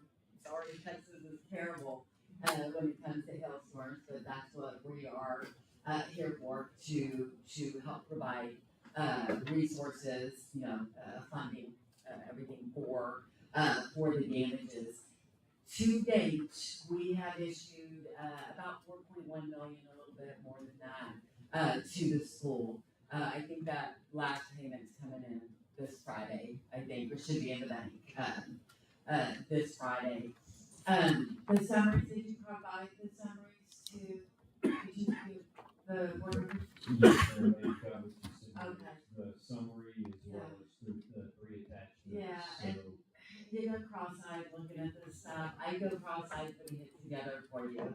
So I completely understand. I'm just gonna give you a brief, overview of what we paid to date. So the majority of your damages are really the result of the hail damage to the single ply roofs. The single ply is a PVC roof system that you guys have on quite a few of the buildings. Unfortunately, they did not withstand this hailstorm well at all. H dries them out, cracks them, and then the hail hits them, and if there's anything that it kind of give underneath those, it's gonna crack them. Unfortunately, Scott did a great job getting Belfort in here. You guys, I appreciate you moving so quick on it, because it basically rained in your buildings for what, a month, 2 months. So you have a mitigation company come in, and they were drying things out, doing a great job, and here it rained again, and you got more damage inside. So, not to go over every number in these summaries, the single ply roof. So under the coverage agreement, for single ply roofs per occurrence, there's $1 million limit. Unfortunately, Cassie went to this a few years ago when we paid over $16 million worth of single ply damage and being a risk pool. They changed the coverage to be limited. So it's $1 million per occurrence. So I was able to pay the district $1 million already in your pocket. We had an independent adjuster come in, do an estimate on what it's probably going to cost you to replace those roofs. We won't know until you guys go to bed. He estimated about $4.8 million to replace those roofs. I believe it was 8, 9. We had 10 roofs that were damaged that had this single ply. So his $4.8 million was just information to us for me to go ahead and get you guys $1 million to get in your pocket. This doesn't include the temporary repairs that Parsons did. Parsons came in and put a roofing, a temporary coating over that. That's not included in the $1 million. The $1 million is just for the replacement alone. Because we're estimating that that's going to be about 4.8 million, 5 million. It just kind of depends on these particular buildings. We're absorbing the rest of the deductibles. So under your coverage agreement that you got now, you've got a per building deductible for storm claims. This is only storm claims. So what we did is we paid the $1 million. We're absorbing on these roofs that are affected, that have the single ply. We've absorbed that deductible. We're not going to charge a deductible on top of that. So it's the $1 million for that. We had gotten the information from Parsons Roofing about what the coatings were going to cost, which was a little bit over $800,000. Those invoices have come in. We've reviewed them. We've approved them. We've paid you in full for the Parsons. There's no every bit of money that they are charging you, I have paid you for. So, because the deductible is basically being absorbed, and the difference between $1 million and probably what it's going to cost you. Belfort was called in by you guys. After that, they came in, they did an emergency cleanup. Their projected cost was about 2.2 million, but they've actually only invoiced for 1.2. I'm not gonna go back and ask them for better, you know. But again, on those, it's on those same buildings with a single ply, we're not charging a deductible on those either, so you're gonna pay in full for the emergency services and for the rebuild. So right now, the emergency service, the mitigation part of this is going through an audit. We just make sure that everything that's being charged should be charged. And we work with Belfort quite a bit. They're on schools all over the state. I have issued the rebuild, which was about 3.3 million. That is the last payment that I've issued so far, and that's the money that you guys are going to get in the bank. Again, no deductible on those because those are for the single price. So the difference, most of the difference of what you're going to pay in these buildings that have the single ply is going to be whatever it's going to cost you. The difference between $1 million and what the actual bids come in at. What's really left on here, I think you guys had a storage shed with shingle roof. What's left is the HVAC units. So I had a third party company come in, do an assessment on all the HVAC company, or all the HVACs that are damaged. They provided a report of whether they can be repaired, or if they need replacement, or the repairs can include combing of the coils, replacement of the coils. I don't think anything, they did not necessarily recommend replacement of any of them. I met with Scott earlier today for you guys, because my third party is just a third party vendor. They're not a contractor, they're just an HVAC expert. So I've asked them to go ahead and for you guys to go ahead and retain an HVAC contractor to come in, take a look at all of these units that we determined are damaged, and basically give a price on repair. If there's any recommendations that those should be replaced and can't be repaired, we're hearing a lot of that, HVAC and a lot of mechanical items are quite a bit higher, these days. I'm going to work with the vendor. I'm going to work with your contractor, whoever. I told them I didn't necessarily for those need multiple bids, because that's really the last part of the insurance part of it that we're going to deal with. The buildings that have HVAC damage that are not part of the single ply roofs will still have a per building deductible on them. So on two of these sheets are gonna, deductibles get confusing. Right now we're looking at about $116,000 in deductible. That's gonna change a little bit when we get the numbers, based on, the repair costs versus, which building it's on, what the deductible is for that building. So that $116,000 will change a little, may go down, may go up. It's not gonna go up significantly. So really the last of the deductible that we're going to be a part of it really has to do with HVAC damage. So the difference really what the school's going to be looking at is the difference between $1 million and what the actual bids come in at, and then whatever the HVAC damages come in, and the deductible for whichever building it applies to. If it's not a single ply building, then the deductible is going to apply. I don't know if that makes sense. So it gets a little I won't say convoluted, but complicated when you're looking at all these numbers. I wanted to do, working with Daryl, the 3 different payments. The $1 million payment was first, $800,000 and some thousand for the emergency repair was second, and then the rebuild, the 3.3 million.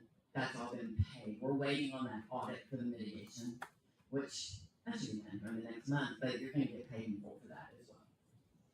So that's a really short summary version of how it's being applied. And how,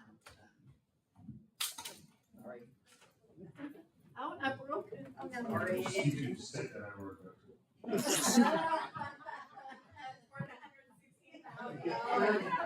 Well, maybe the other 30.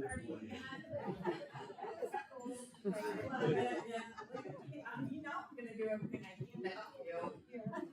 Thank you so much, for the. There we go. Hello? There we go. Okay. Okay, thank you so much for the information. Does anybody from the board have any questions? It's a lot of information.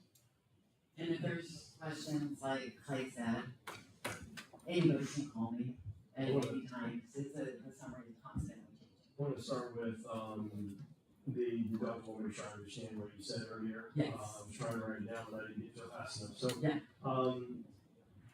The single ply buildings, structures. Yes.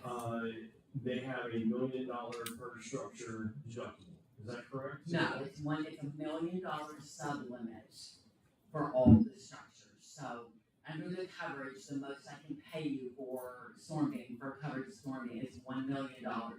That's blanket. That's for all structures. Right, okay. Let me go that route then. Okay. When did that change? Oh my gosh. The single ply limit, I believe, went into effect about 3 years ago, 3 or 4 years ago. If I remember right, don't hold me to that. It's been years. Because that's before my time on the board. I've been here 2.5 years. So, correct me if I'm wrong, our insurance rates have gone up, but this looks like the coverage has gone down. I appreciate you helping out, but it looks like this is gonna cost us a couple $1 million if we need to do a replacement. That kind of defeats the point of having insurance in my mind. I mean, that's what insurance is supposed to do. You should have hail damage on your roof, it replaces the roof. It's not, we're gonna replace this section, and you have to pay for the rest. So, I think that's kind of, and I'm not trying to kill the messenger here, but I think it's kind of backwards on the insurance company that is doing that. But I'm gonna pause that for a second and then make sure I go down the rest, make sure I understand it. So because of that, it seems like you acknowledge that that's an issue. So because of that, you're not charging us the deductible on additional items on those same buildings, is that right? Correct. And then for emergency roof repairs and for rebuild, those have been paid. Yes. Just make sure I follow. Yeah, this. no. Okay, and then on HVAC, you said we need to get bids, and we send those bids to you. And then what is the approval or non-approval process? Because pretty we need to get that sent, but then it's $116,000 deductible. Is that per unit or per structure? That's blanket. That's for basically what's left for all of the rest. Anything outside of the single ply roofs, any repairs that need to be done on any other building, okay, other than the single ply, it's straight. Oh, like okay, I said, 100. So it's not per building. No, that's just. Yeah, I thought that was part of the HVAC number, so I misunderstood that. Thank you. Yeah. I think that's my questions for now. Yeah. Okay. Yeah. Scott, did you say you had a meeting in the morning, regarding our HVACs? I can see that right away. Yes, sir. Okay. Yes, I have a meeting tomorrow afternoon with the HVAC contractor. Okay. Or start looking at all, getting quotes on all of it. Okay, so Kyle will just know that he's got a meeting in the morning with contractors, so we should be able to have the HVAC information for you all. And Mr. St. Clair, this is a question maybe for you. If this bond passes that we're going for, the money from that bond can be used to reimburse us for everything that we're paying out of pocket right now, correct? Up to a certain point. That's what I want to clarification on that. We can go back to. Yes. Yes, the expenses that we incurred, since y'all approved the reimbursement resolution, I'm going back, I believe, 60 days, right? Going back 60 days, which is well within the window that we have to work with. So yes. Super important that we vote. Okay, no more questions? Any questions?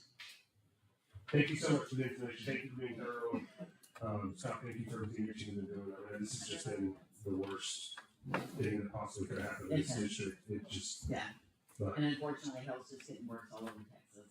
So, and I will take, the information back to underwriting as well for understanding of you know, the insurance coverage and contract, you know, I don't have anything to do with that part, but I do relay the information. Yeah, let me just say again, it's information law, conflict here, nothing to be decided on, but as you have questions, just let me know and, just come forward, okay? Thank you. Thank you. Guys. Appreciate it. Just for full transparency, you know, I brought this up just so I want to be transparent for all of the public. As we have additional activities going on in the roofs without a bond being passed or a bond being voted, like I want to make this as kind of a standing item. Yeah, a standing item. That way that there are no questions from the public. That way the public knows what we are doing. You know, at the facilities, at the schools. You know, with you know, obviously things outstanding. There are a lot of activities happening in the next few months. So, thank you. Thank you. Thank you, Justin. Okay, next, we have a consent agenda. We can approve them all together or pull any items for discussion.